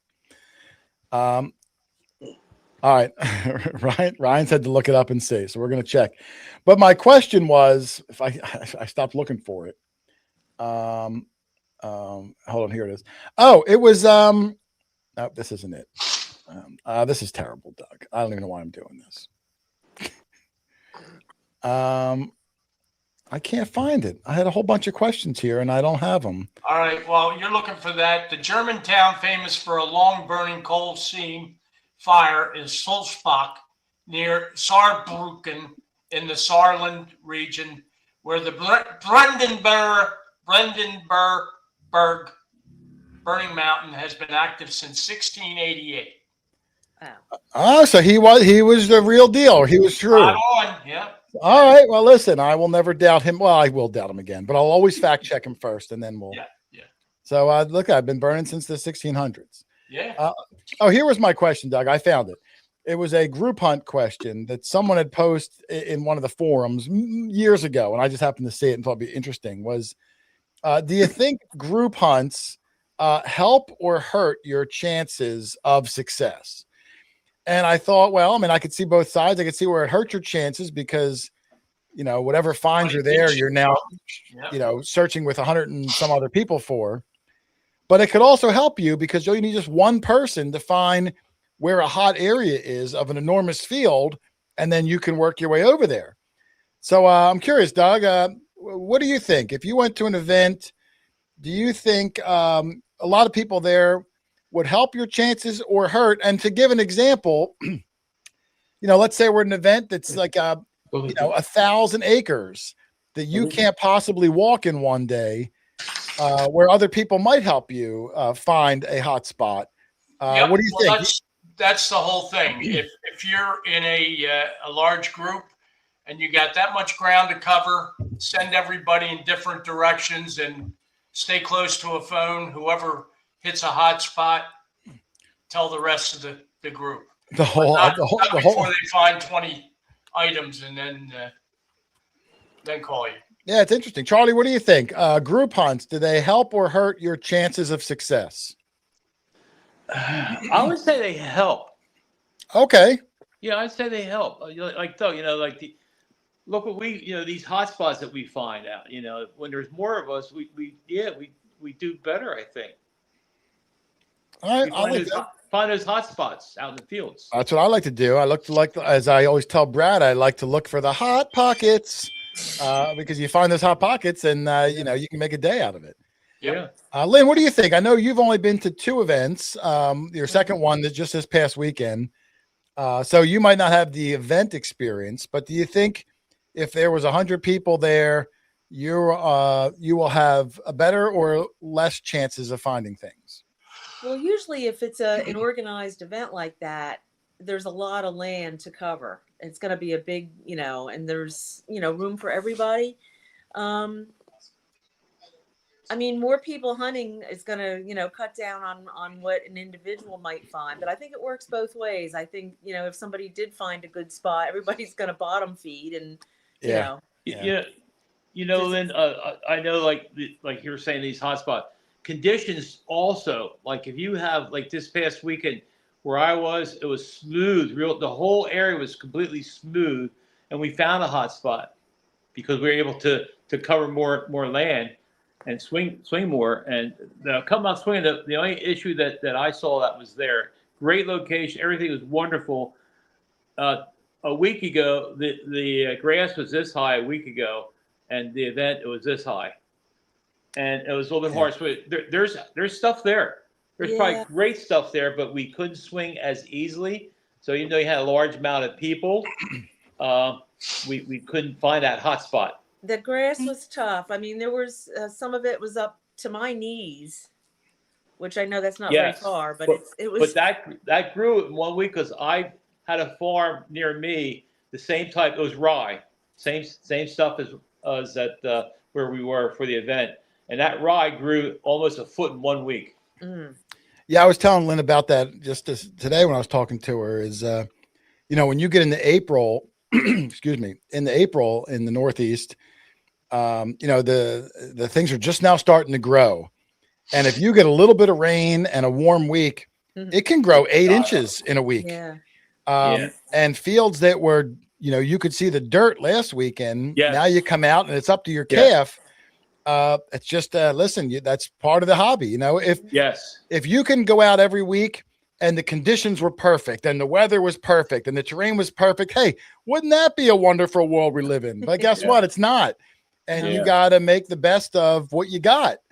And so the grass was a little high. I was thankful that at least the grass was soft. Yes. I mean, try hunting down in knee-high cotton fields where you whack into it and the coil breaks because they're so hard. Right. At least it's very rare to get the perfect conditions, which we love to find, a freshly cut soybean field where it's all just dirt. But it happens, and you got to try to fight your way through. In 1 week, like I said, I had fields planned for my friends to detect, and it was perfect. And a week later, it was too deep. We left. We couldn't swing it in 1 week. So we got to keep that in mind for next year if they have that same event at that location. We should maybe do a week before or whatever. A guy right before the show, Charlie, I'm not going to say his name or anything, but a half hour before the show started, a guy messaged me. He, I guess, is a casual metal detectorist. Right. His family farm was 2 farms down. He drove by where we were at the event, saw all the people there, and saw me. Hallie saw me and all his people. And he you're messaged taller than everybody. It could be that. But he messaged me and said, wow, I had no idea that there was an event there. I metal detect a little bit. It was right by my family house. And he was asking me if I was going to make a video that day. And I said, well, I didn't hunt enough, but if you invite us out to your family farm, 2 farms down, I'll make a video there. Yeah. So we'll see. Talking about the grass this year, usually this event is the first weekend in April, but it was Easter. So it got pushed back. Yeah. Yeah, this is the tough time of year up here where this is the time of year we lose the farms for the summer because of that same thing. They start planning and you get a little bit of warmth, and we got 90-degree temperatures this week. Yeah. All the stuff grows and going down to the 50s again come Sunday. Yeah, wow. I agree. There's Ultimate Finds box, Eric. We talked about you earlier, my friend. Thank you for the gifts that we will hand out soon this weekend. I didn't get to give them out to the guys yet, but I do have them. Thank you very much. Well, at the Come Out Swingin, some great things were found. Yes, we had some great things that came out of the ground, and that's why I think there's a lot more there. We just got to go back when it's not as tall. Yeah, I agree. Here's another group hunt one about etiquette, Doug. Always a weird etiquette story here. What do you think about some of the best and worst etiquette at group hunts? You know, when you get around 150 people, and I'm not saying they do it, you know, purposely, but you get new people that might not know better. You get maybe some people that don't respect all of the unwritten rules. You know, people might not fill their holes in. They might cut you off. They might, you know, bottom feed, that we always joke. But if you don't know the person, you know, it's kind of rude. Sharing fines. What do you think? Have you bumped into, and you don't have to say any names, bumped into any people that kind of had poor etiquette at these group hunts? And if you do you say anything to them, or do you just like shake your head and keep walking? I have one. It's Go ahead, not, Lynn. I'll let you go first. You're dying it's not here. directed at anybody in particular. Yeah, sure. Really, it's not. Okay. It's probably 50% of the people. I don't know. Get ready, Doug. This is directed towards you, Doug. This happened last year too. Okay. I'm I listening. swing over somebody's hole, and that trash is still in that hole. They do not take their trash with them, and Yeah, that really bugs me. There's people here too. Yes, that is a big one. I agree. Charlie, have you experienced that at the group hunts of people leaving trash in their hole, and then the next person comes along and digs up the same trash? And that's a pet peeve one. There's two things that get me not angry, upset. That just is concerning. You know, it's concerning because we are invited there to dig, and taking trash is number one, and need to take trash. The second thing is not covering back their hole, even if it's a farm field. Cover back that hole as the best you can. I know that sometimes it's hard on a farm field with corn stalks, and like this event had that rye. You know, try to put it back the way it was, the best you can. Don't leave a hole there. Yeah, I agree. I mean, someone else coming along, or maybe one of the cows that are there, that's the guy's livelihood, can easily break an ankle. You know, you step in a hole. I mean, come on. And listen, I mean, someone put in there, and maybe it's a good idea. Thank you. Senseless Fun. Can you please do a video on etiquette? You're right. I probably should do one, because it's hard to preach etiquette when you never said what the etiquette is. I just think that there's metal detecting etiquette, and then there's just life etiquette. And like, if I never detected before in my life, I would think I have the life etiquette to know that if I dig a hole somewhere, I fill the hole back in. Right. You know, is that metal detecting thing? Like, I think that's just who you are, right? It's like you don't date your buddy's freshly ex-girlfriend. Like, you just know those things. Common sense, right? Common sense. So you yeah, know, Jason, behind me here, the windows behind me, there's a trout stream right out front. And I don't fish anymore, but I used to do a lot of fishing. And the farmer next door owns all this land here where they stock it. What I used to do is go down there after the first day myself, not even fishing, and pick up the trash. And you'd be surprised how much trash I would pick up. And I did it just so the farmer would keep it open to the public for fishing.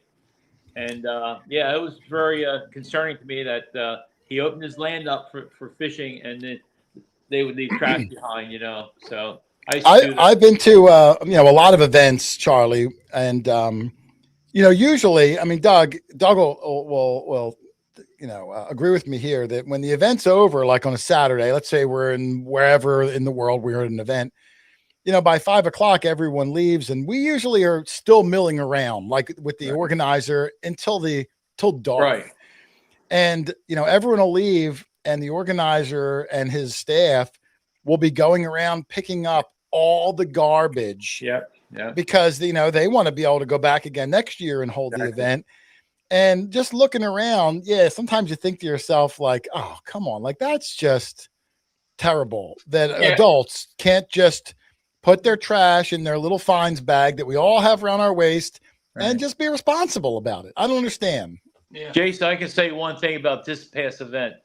The farmer was very, very impressed with everyone, everything. And yeah, he was very happy with what what we did there. We all did the right thing. Yeah, he was a good dude. Look, here's a message from Scott McClory, who we'll see at Detecting the Heartland next month. Yep. He said Detecting the Heartland has secret diggers who watch for people who do not dig proper holes and or fill them in, and you get thrown out permanently and banned. Wow.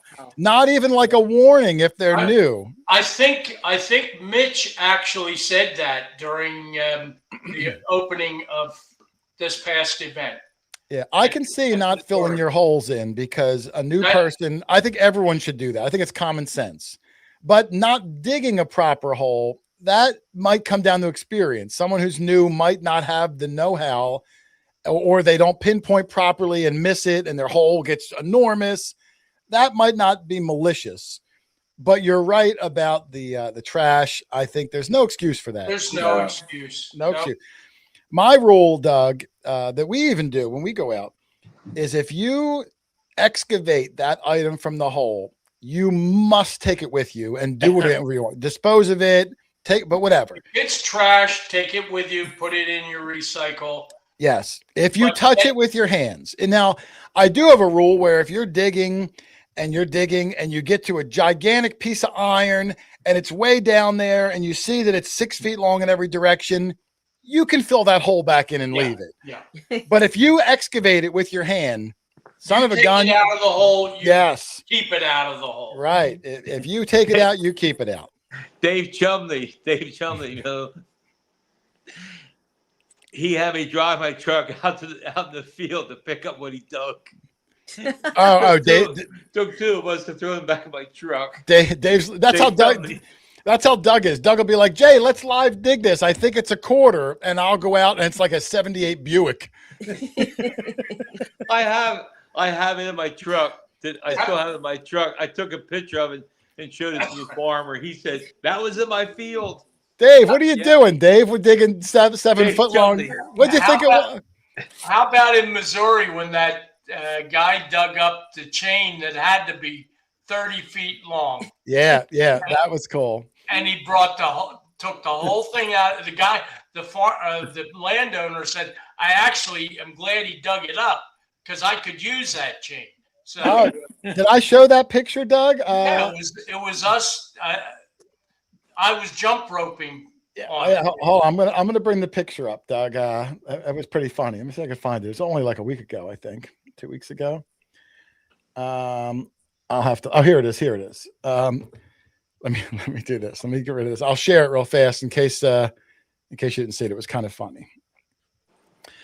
This is just off my Facebook. I'll just live share my Facebook feed. But there it is right there. The guy and his wife, whose name I forget offhand now, found that 60 or 30 foot long chain. And then, of course, in fashion, I said, we got to get a funny picture, called Doug over, and Doug pretend to do Double Dutch. We called him Double Dutch Doug, a new nickname for Doug, Double Dutch Doug. And I swear, if you look really close, Lynn, at the bottom picture, I got off the ground a little bit. I think he might have been airborne for a millisecond. He got 3 microns off the ground. Yeah. I think. That's the longest his feet have been off the ground since he sat on the toilet this morning. So yeah, kudos there for Doug. I see 5280 Adventures is here. Tony, I was talking to Ken earlier. Tony and Ken super successful live stream last night. So I'll give very good. A shout out. Where'd we go? There we are. All right. Anyway, what was I talking about, Doug? The etiquette. Yeah. So yeah, those are the basic etiquettes. I've seen other things. One time years ago, Doug, I was at an event. Holy cow. I think it was at like maybe an early Joe DeMarco event. And Joe's events were a lot of fun, but there was a whole lot of people in a tight area, and he would seed it. He would seed it with silver. Right. And there were so many people that you were like, really close, like shoulder to shoulder. Yeah. And there was this guy there who was swinging his machine, at breakneck speed, and it was flying all over. And I went up to him nicely and I said something like, there's a lot of people here. You're going to crack someone's shin. I said, maybe don't swing it as violently. And the guy just kind of like grunted and walked off. But I thought it was like, ugh, like, you know, well, what was the reason? You have to swing it like Lizzie Borden. You know what I mean? Like, woo, where's I heard a Lizzie Borden reference, Doug? Come on. Wow. Yes. So I remember that, you know, those ankle breaker guys that like, you know, you're in a race, and I get it. Some people take their seated hunts very, very serious, almost like it's a part-time job, you know, but you know, you're there to have fun. You know, calm down. Calm down a little bit. Yes, and Allison's here, Allison Walker, who we have seen there many times. We met her at Joe DeMarco's hunt. Yes. Yes. So, She used to go up to Dirt Digging, PA. There she is also. right there. DSJ, short for Digging Dirt South Digging, yeah. Jersey, which was Joe DeMarco's hunt. Yeah. We lost Joe a few years ago. Yeah. Awesome guy. At a COS event. At a COS event. And Yeah. Doug and I went to his service. He was a great pillar, you know, of the community. Super nice guy. Yes, he was. Let's see here, Doug. Let me here's some other one. This one wasn't necessarily an event question, but I'll pose this to you. Would you prefer, Doug, if you can go back and start your detecting career over again, would you prefer to hunt alone or with friends? Since now throughout your life you've experienced both of those, what do you find better, worse, and why? Well, I'll go with you first. I prefer with friends, but now that I'm basically retired, I kind of like those days alone when I don't have to worry about one of my friends taking one of my great finds. You know, You're such a grumpy grumpster. I know. You're such a grumpy grumpster. I know. Yeah. But hey, Like that one extra silver dime that you share. Like you're just so angry about, you know. or those $2 half. Listen. I gave you 97 trips there. I can't help it if you missed it. Yeah, it's all my right, fault. Hey, so I'm with I you. can't complain. I've gotten a lot of great you've stuff gotten out a lot of of it. stuff And there. I was thrilled for you and Chris and Chris's brother-in-law who came up. All right, don't ruin it yet because we didn't talk about that. I know, but Next week we'll go into that more. all right. But no, all right. I And saw good stuff. there's silver enough for everybody. But Charlie, no, sometimes I do like going by myself. Okay. But for the most part, I like sharing the experience with people of like mind. All right, I'll accept that.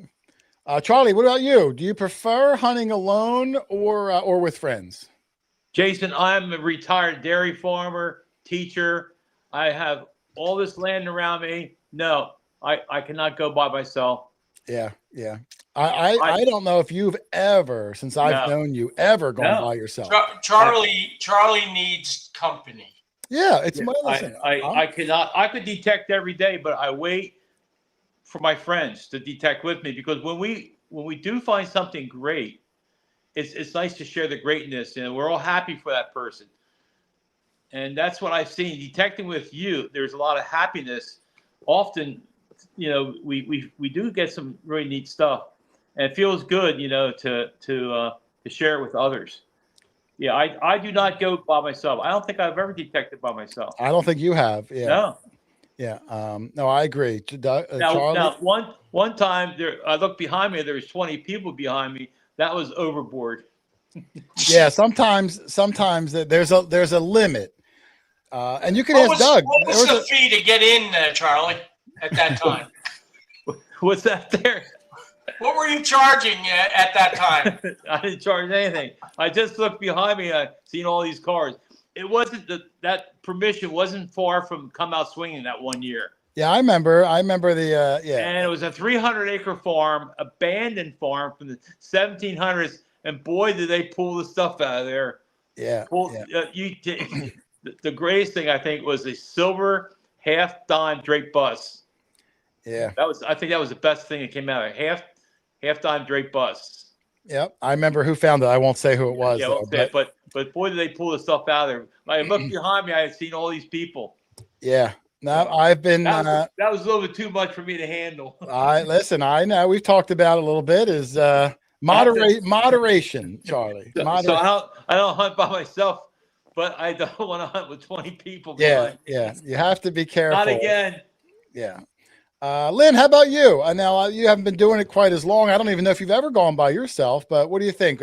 Friends or with others? I've only gone by myself in our yard, which if I really need a fix, I'll go, around here. But other than that, I always prefer to be with somebody. It's just more fun to talk about it and, get excited for them and they get excited for you. And, you know, so. All right. No, I would say that also. I don't know if the Green Mountain Monster is still here, but he hunts by himself more often than not. I could do it. I just, prefer not to. It's much harder, harder meaning, being a YouTube guy that he's got to find everything. God forbid he twists an ankle or something happens. He's out there by himself. Yeah, that's got to be difficult. And it's not that people don't like Brad, but he lives kind of like off the beaten path enough where in the wilderness. Yeah, he lives, in the middle of Nowheresville, in the mountain side of a mountaintop. So, but yeah, that would be tough for me to do, go by myself all the time. I think I don't know if I could do it. I don't know if I would enjoy it or not. I'm not sure. But Jason, have you done things by yourself like that, detecting? You used to. I think in your early career you did, didn't you? Only because I didn't know, I didn't know anyone else that did this, and B, I didn't even know that what I was doing was a thing. Like I thought metal detecting was the old guy at the beach. I didn't know that people metal detect old areas looking for old stuff. I just didn't, I thought like, you didn't think that way. Yeah, I thought, I'm taking this hobby that exists to do this, but I'm going to do this with it. So I'm thinking, if you found clad at that time, you were happy. Well, when you go by yourself, especially because it was early on, everything was new, everything was exciting. Right. I remember putting a display case together within like 3 months of all shotgun head stamps that I found because I thought it was neat because it was new. Right. So when you first get into this hobby, everything you find is exciting. I can't tell you, Charlie, how many emails I get in any given week. No lie, maybe 50 a week of somebody somewhere in the country that found something and they're sending me pictures to try to identify it. And I mean, it could be like an iron blob the size of a football.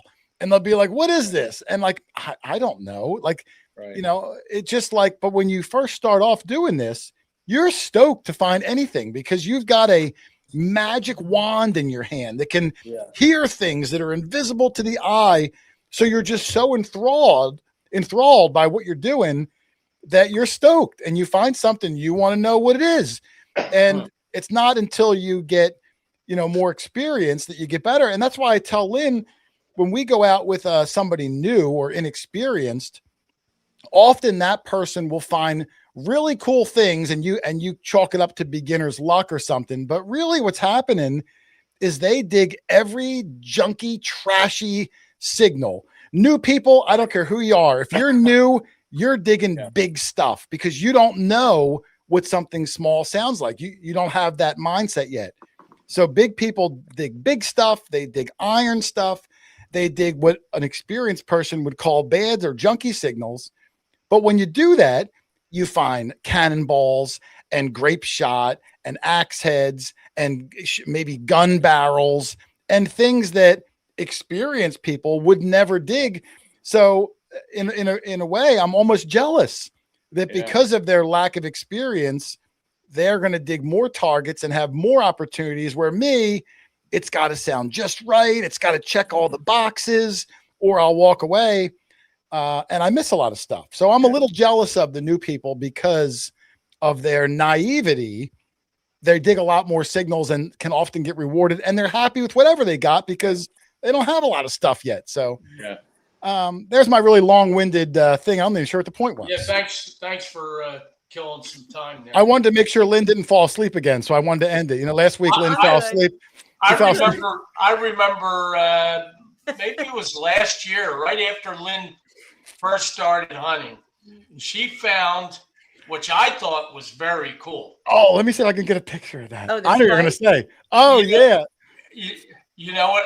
It had to be 3 feet long. Oh my God! You would have thought that that Bram Stoker used it to kill Dracula. It's Stoker, not Stroker. That was the first target, the first hole I dug. And she was so And proud. she carried that thing around. Oh, she was so proud. And I knew she was new, so you're trying to be positive.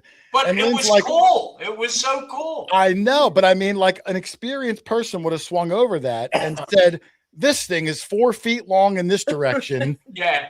9 inches long, and I'm not going to dig it." But it could have been something cool. Her thing was cool. It could have been a sword, Doug. Like we will never dig. I will never dig a sword because I won't dig a signal that's 4 feet long. Yeah. And in a way, I'm kind of bummed that I won't dig a sword. Well, you also have to remember where you are at the time. And That's if you're in a Civil War battlefield, then I might dig a long. You might dig it. I might dig that. You're going to take all those things into consideration before you hit the field. So People ask me a lot, like, do you have that picture or no? I'm scrolling for it. Oh, okay. People ask me a lot, like, when people, everyone always says like, "Oh, what's your bucket list thing?" And I'll tell them, and they'll be like, "Oh, well, did you, what about a gold $20 gold eagle or something?" And I say, well, I never found one, but that's not on my bucket list because I likely never will. And they're like, "What are you talking about?" And I said, well, I usually don't dig those kind of signals, and they don't understand. Now I might dig a $20 gold eagle, but like a $1 gold coin, Yeah. that field would have to almost be perfect for me Like to the Cobb waste field. my time all day. Like the You know, Cobb field. A lot of the fields we go to, we're there one day. Yeah. And if you're there one day, you are hedging your time by digging more promising signals. Now, the Cobb field or fields that we decide to go back to multiple times, sure, I open up my plethora of possible digs and maybe I would get a gold coin there. But if we're in a field one day, I'm not going to dig junky tones. I'm going to try to maximize my digs. I'm trying to get a video. I'm trying to find something neat. Well, the one thing, like at the I don't Cobb have that. I don't think I have that picture of Lynn's giant. I can't That find was it. Dave Tuttle's. Yeah, I remember. I'm no last names on the show, Lynn. Oh, yep. But I don't see it. I'm looking, Doug. Go ahead, say your point. Why? All right. Early on, you and I were the only two that were at the Cobb field. And the first day we were there, you dug on the legend. We had the legend at the time. You dug a 32 signal. And it turned out to be the first Cobb that we found, silver Cobb. Yes. So we decided that every good tone, no matter how low, was going to get dug. And boy, did we get rewarded. And I'll bet you. It's like knowing where you're digging, and then you make the assessment, and you know, after a couple of years of practice, you kind of figure things out. But and I would even venture to say that a lot of fields that we go to, if we dug every signal like we did at the Cobb field, we'd have a lot more success like that. Yeah. But like I said, it all comes down to you're trying to negotiate time and success.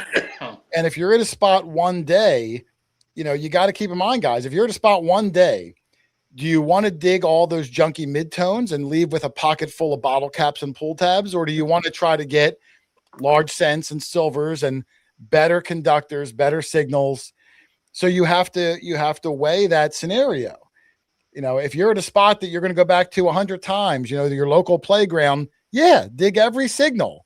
If you're going to go to the beach and you're going to go every day that summer, dig every one. Yeah. But if you're at a great colonial spot and you got one day, you have to be smart about your time. And unfortunately, digging, gold signals, lower gold signals, I don't feel for me is a smart use of my time there. Yeah. Mark says all signals metal. Bite your tongue, Mark. When have you gone metal detecting, Mark? And quit quoting. Don't you judge channel. me. Don't you judge me.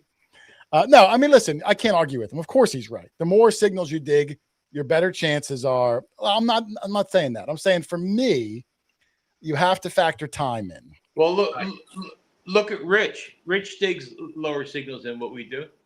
And He's look how also successful. he's younger than me too, and he can dig, And 5 times the amount of holes, and he's not stopping and filming everything. I'm trying to hedge my time, which is much less than Rich's time. yeah, and when we get on a field, we don't know that we're going to have a second chance or third Exactly. or fourth chance. Right. You don't know. Exactly. We don't know until Yeah. after the fact. So Right. it's like bang out those high tones and Yeah. dig I'm all not saying that it's the best way. Listen, if you go out, like my advice is probably poor. You want to dig because you're going to find a bigger plethora of stuff. yeah. But for my scenario, under the gun of time, under the gun of I'm trying to get a video out of it too. I can't waste my time digging pull tabs all day, hoping that one of them's gold, because I'll never record anything. But so I'm trying to dig higher tones. I'm trying to find copper things and brass things and silver things and things that are going to have substance and shape and form. And you gotta Some hedge history and something personalized or whatever. I hedge my time. People Jason, like I Steph can't wait until you go to England. well, that's a different scenario, though. That's a different scenario. Did you hear that, Mark? Did you hear that, Mark? He can't wait till we go to England. Even Steph and Chris that dig like the cellar holes up in New England, that's different. In that scenario, there's probably not a lot of modern trash. You're in a hole that no one's probably stepped foot on in 100 years. You dig every little beep and buzz. Yeah. That's not the same for these farm fields. No. That we got too many soda cans and trash. Yeah, you gotta hedge. You gotta hedge your time. At least that's my how I do. I told Doug, I don't want to ruin it for next week, but at this field we went to, I had a record-breaking silver day all time for myself. You might have saw half of it in this week's video, but I'm not going to ruin it for you. But at that specific field, my new machine, I told Mark about it. The new Legend 2 is a 0 to 99 VDI detector. Right. Now, this field has a ton of aluminum scrap in it, a ton of it. Yeah. But it's also got a ton of silver in it. Right. Now, on the Legend 1, the silver and aluminum would share VDI numbers. So you just dig a lot of trash.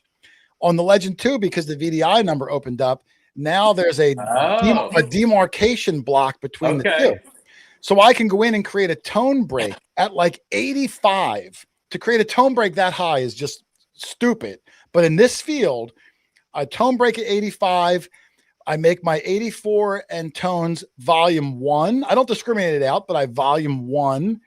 And then my 86 and above, different pitch, different tone, volume 10. So I can walk through this field and very faintly hear all the junk and aluminum. And then when I get over a piece of silver, bang, blows my earballs out, Charlie. Right. And I had a record-breaking silver day. Would I give that program to someone else and say, oh, go take this to your beach? You're going to miss everything. But in this field, under those circumstances, it was money. Well, you did that before you got the Legend 2. You did that with your Legend.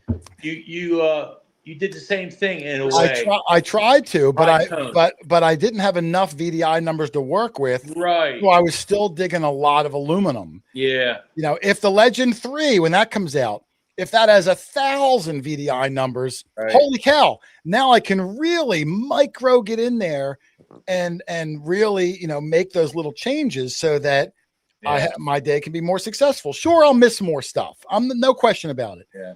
But if you're familiar with the field and you know what's there and you know what you want from what's there, you can now make that machine do exactly what you need.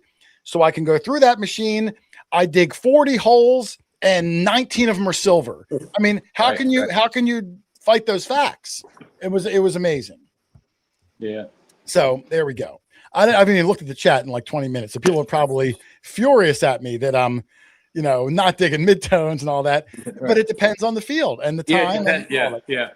Well, we know that field where you're at. We know it has a lot of aluminum. We know it has a lot of silver there. So that's why you do that. Yeah. Now at the Cobb field, totally different. Cobb field, I was digging 9s, and getting Tomback buttons. And it all comes down to where Right. you are, how much trash, what Right. you're Condition. looking for. Are you going to go back again? You got to factor all that stuff in. Yeah. Now, Doug, I put that same silver program on your machine. You said you had good success with it, right? Absolutely. Yep. Yeah. Yep. So, maybe what we'll do is we'll share. Well, I just did share it to you, but if you don't know how to set it all up, I can explain how you do it. You save it as a profile, and then when you go back to that field, I just hit one button. I go into that profile. I'm off to the races and have another banner silver day, hopefully. Yep. That's one of the beauties of that bigger VDI number. It's not just a gimmick to have more VDI numbers. And I know people always say like, oh, I only detect by the sound. Yeah, good for you. But if you have more VDI numbers, you have more control over how you can set up your machine. You have more control over the different way you hear your machine. So it's 100% more. It's a better, the more numbers you have, the better your machine can be, I feel. Yeah. So there we go. What do you think of that, Doug? Lynn, are you still awake? I think so. Who's clock? Yeah, whose grandfather clock is going off? Mine. I got the grandfather clock there. I got a dog at my lap here. Okay. Oh, Wicked Digger's here. What's up, Chris? We were just talking about, you a little bit of digging up. Now let me see everyone. Now I'm going to go through the chat and see people yelling at me that they dug. Is here too. Oh, Eric's here too. Oh, what's up, Eric? Let me see. Yeah, and listen, I'm not saying that my way is ideal. I'm just saying, listen, if you disagree with me, then you disagree with me. What do you think, Lynn? I mean, you've been to the field that I'm referring to.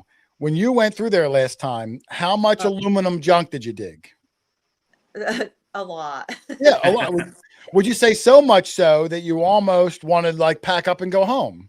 Well, you definitely want to bleep out those tones, below a certain amount, even on, my detector. It was tiring to do that. And of course you're afraid not to dig those things because, it could be something. Yeah. So, Oh, it definitely can. It's a trade-off you have to make. You have to be willing to. Yeah, you have to be willing to, you're gonna have no chance at a lot of good things. Like I know I'm not going to dig a button there. I'm not going to dig a nickel. I'm not going to dig a gold ring. I'm not going to dig all sorts of things. I'm going to dig silver in large sense and copper, brass, and silver things. Yeah. That's what I'm going to dig all day long. well, But I'm fine with that. Yeah, the junkiest part of that field there in the back. That's where I dug up that rat fink. Yeah. That's right. That's right.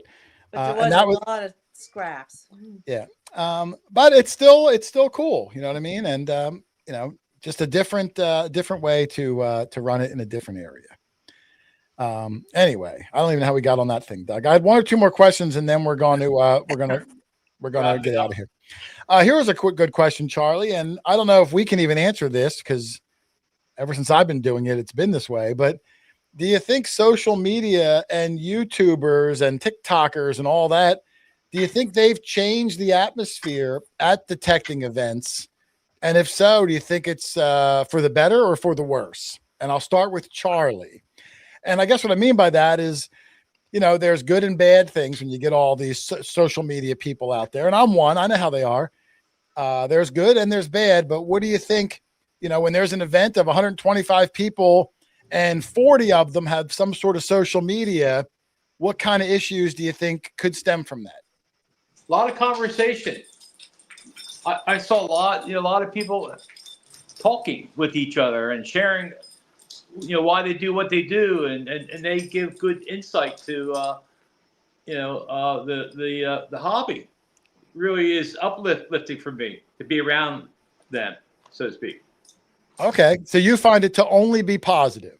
I find it to be very positive. Yes. Okay.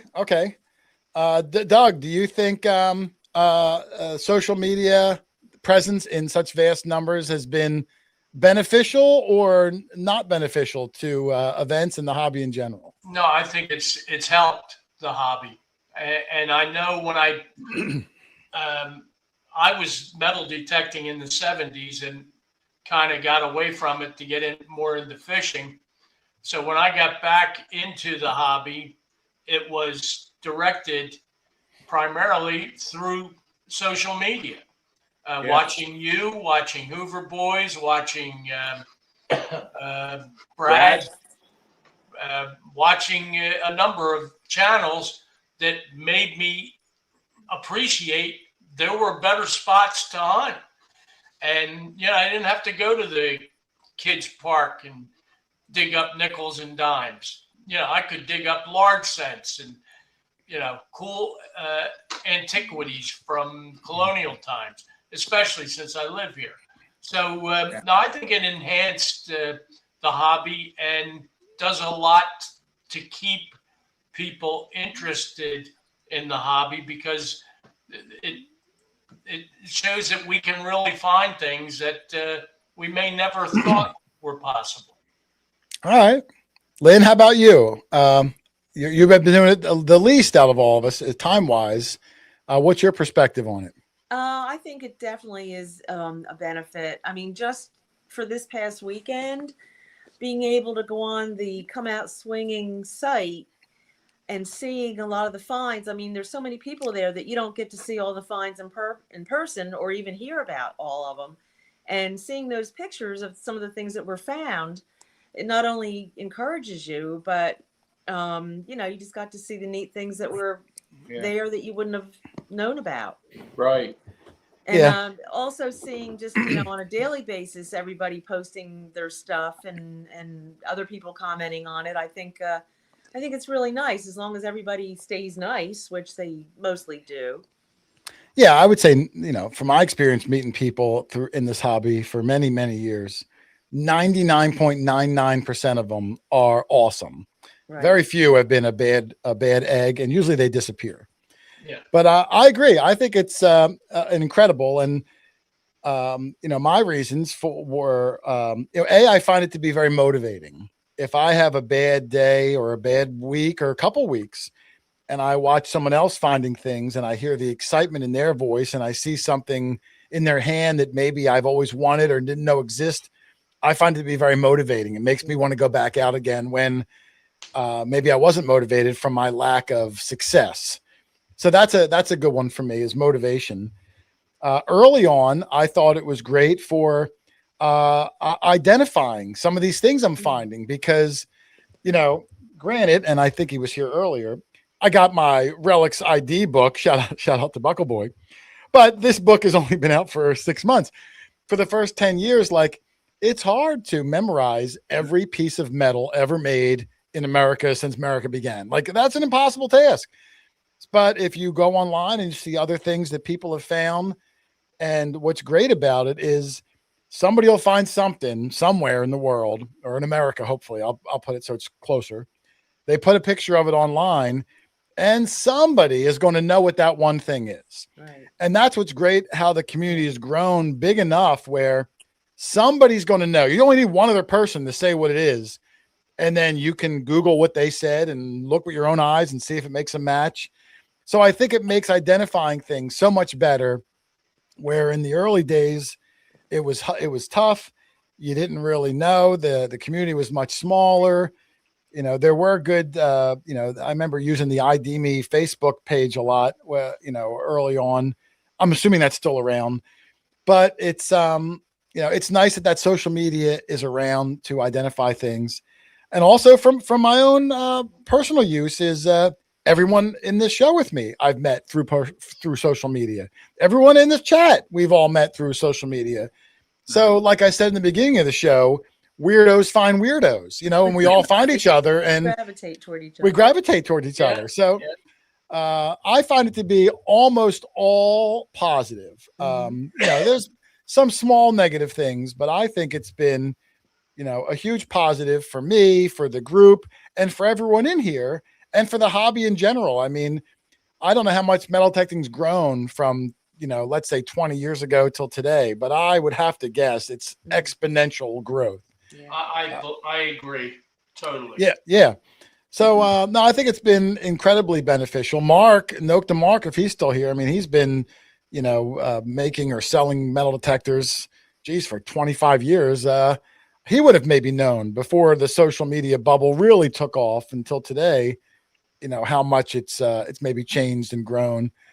It's changed in some ways that are also, difficult. And I'll give an example is, a metal detecting dealers that, 25 years ago, a metal detecting dealer was a guy with a storefront that you would go in and he would show you 20 different machines and show you how they work and how to set them up and push the buttons. And, you would learn from him and you'd buy one and go home. And, it was a great service that they had.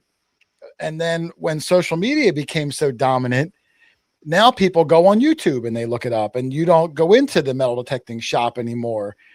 And because of that, no, they'll still buy them, but you don't go into the store because you'll go online. It's easier from the comfort of your home. So over the last 10 years, I've seen, I don't know, I'm just going to make up a number, 50 metal detecting brick and mortar stores that I knew of, that now maybe out of that 50, there's 2 still around. They all still are dealers, but they don't have a store where you can go in and do that helpful hand face-to-face, because that's the world has changed, not just metal detecting, but the world, anything you want, you go online on Amazon, a deal. So that part has changed from metal detecting, but it's changed for everything anyway, not specifically metal detecting. So yeah, you could say, yeah, look, Radio World, that's a big one up in Toronto. Jack Summers, shout out to Jack, who's sent us prizes over the years for Canadians that won our non-Canadian prize package. He's always stuck up for us. So yeah, that's my only thing. Some of that kind of just saddens me, but it's not even metal detecting, just in general, how the world's got a little colder in the sense where, you buy things from the comfort of your living room. You never go into a store. You never see the store owner or interact with the worker. You don't even know your Amazon driver's name. He's probably at your house 5 days a week. The world's gotten a little colder, but it's just the way the world is. $5, Doug, Charlie Lynn. If you know the name of your Amazon driver, go $5. I've got 20. I have no idea. I have the same guy. It's a different one every day. Every 3 times a day. Are you kidding? I got a similar guy that comes all the time. My son-in-law knows his driver because he just damaged his bottom of his driveway. He damaged his entrance. Oh, really? Yeah, yesterday it was the stones were all over the place. The truck went up the driveway and he went over his stone wall and it all crumbled apart. So he knows his driver. Yeah. Oh, okay. Well, maybe not for the best circumstances, He's but even got his mug shots now. look, Mark knows his driver. Good job, Mark. His name is Chance, and he's great. Good job. I knew Mark would know. Mark's a social Hey, Mark, my gardener's name Chance. Is he really? Yeah, Chance the gardener. Treadwell Taxi knows him. Sam Azon. I don't know if he's telling me the truth or not, but yeah. So the world has changed. Yeah. But I think social media has been incredibly beneficial to the hobby. It gets people into it earlier. When you do get in, you don't feel like you have to invent the wheel. You can go on your social media of choice, hopefully YouTube, and look them up and see how your machine works, see what you can find, get motivated from channels like Everyone In Here's got a channel. You find good stuff. You get people motivated. I probably couldn't tell you how many machines that I may have sold to people over the years, and I'm happy about it. It gets them up and gets them out, and you live life a little bit and go give yourself a little bit of adventure, In a world today, Doug, where every square inch except for the ocean has been explored already, we find the stuff that's been found, lost, and we're finding it again. Yeah. That's cool. That's cool. All right. Sometimes you still lose it. And we lose again. Hey, listen, There's pockets, there'll be holes in them. I've been on hunts where Charlie found something and then lost it again the same day. Yeah. It happens. It happens to the best of us. Yeah. All right. Let me see if I have one more question, Doug, and then I'm going to get out of here. I need a fines box. I got to call Eric up. You don't have an ultimate fines box? Well, some little kid didn't have a fines box. I gave him mine. Oh, that is nice of you. It's being like a grandfather. Was there stuff in it when you gave it to him? No, oh, you know what? I think I left a couple coins in there. Yeah, usually you probably forget and you give it out. Oh, look, Team Lynch said, The old beach hunters are secretive and hate the YouTubers showing beaches. Yeah, over the years, I've gotten some people that would like comment on the video and say like, "Don't show the surroundings, don't show where you're at," and this different mentality for different people. You know, we go to privately owned spots, so if I show it and you know where it is, you still got to go knock on that same door. And if you were going to knock, you would have knocked already. So, you know, I'm not as worried about it. But I could see if you go to a public place and you have some success, you might want to not advertise it right away. I could see that. Let me see. I had one more, Doug. I'm just looking for it. Tell a joke, Doug, while I look for one. My stomach's rumbling. Oh, if you got to go, you got to go. Everyone knows Doug's been sick all day. Well, I'm just going to get ready to wind this up, Doug. Okay. Like I said, it was an impromptu little thing, and I know Lynn likes her. And it still lasted 2 hours. Well, that's because I just got. I was going to say I know Lynn's getting tired. If you weren't here last week, Lynn fell asleep during the show. Actually fell asleep. It was so scintillating. Yeah. I forget what it even was. All that snappy dialogue. Yes, all the snappy dialogue. Long-winded. So, but anyway, we made through it on an impromptu show that wasn't supposed to happen today. So thank you, everyone. Oh, I did. Let me show this one last picture that Jay Cook sent me. I promised him I would show it, Charlie. Okay. He found this online in honor of Richard Nixon, and he asked me to display it. Oh my God! He found this grave marker in Pennsylvania somewhere. I don't know what he was doing, and the guy's name was Thomas Nickum, and he sent it to me and said, "I wonder if Rich is related." And I said, "I don't know. Rich and his family have been nicking stuff since 1745." Yep. Yeah. Long running Nickums. So thank you to our good friend Jay Cook. Thank you for sending me the photo. All right, we're going to get ready to get out of here. I will give everyone their last word, and I'll give you the last word on the big side. And I'll start with Lindiana Jones. Well, even though it was impromptu, it was a fun night. I managed to stay awake, so I guess it was somewhat interesting. Thank you. That's the measuring stick we use. Yeah, that's the measuring stick. Yeah. If Lynn can stay awake, it was successful. If Lynn stays awake. That's right.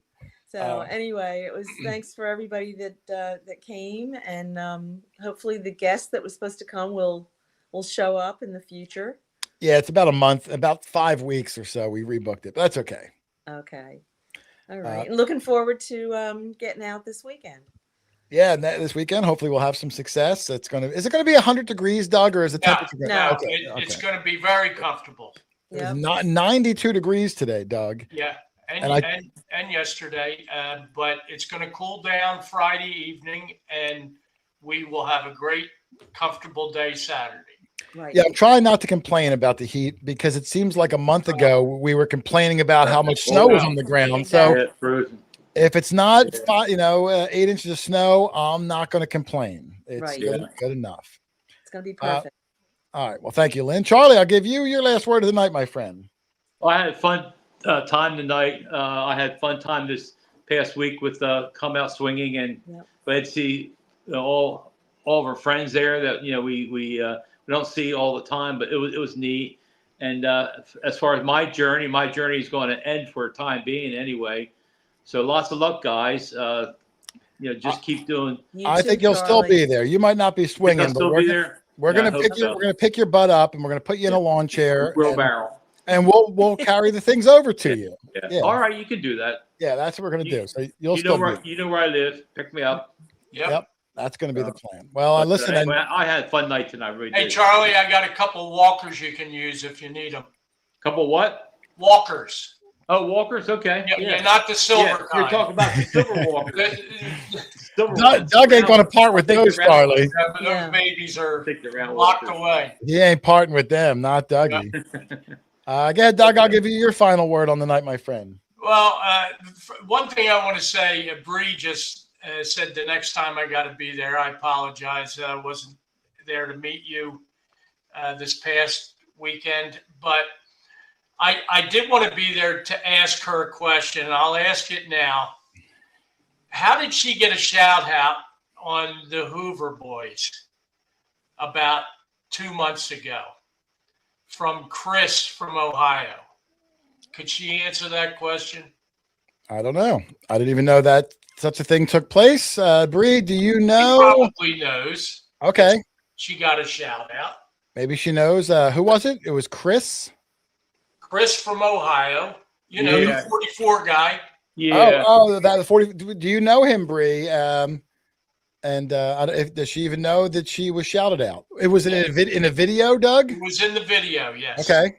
About 2 months ago, maybe Yeah, a little longer. I remember that though. I can't. Yeah, I yeah. can't. Yes, I remember And that. I can't was recall. curious, is she like sneaking around, from the quarter hoarder I crew think- to the Hoover Boys or what? She's not a. I think Chris. Oh, look, Chris- John said Chris- she wears a Hoover Boys hat, Doug.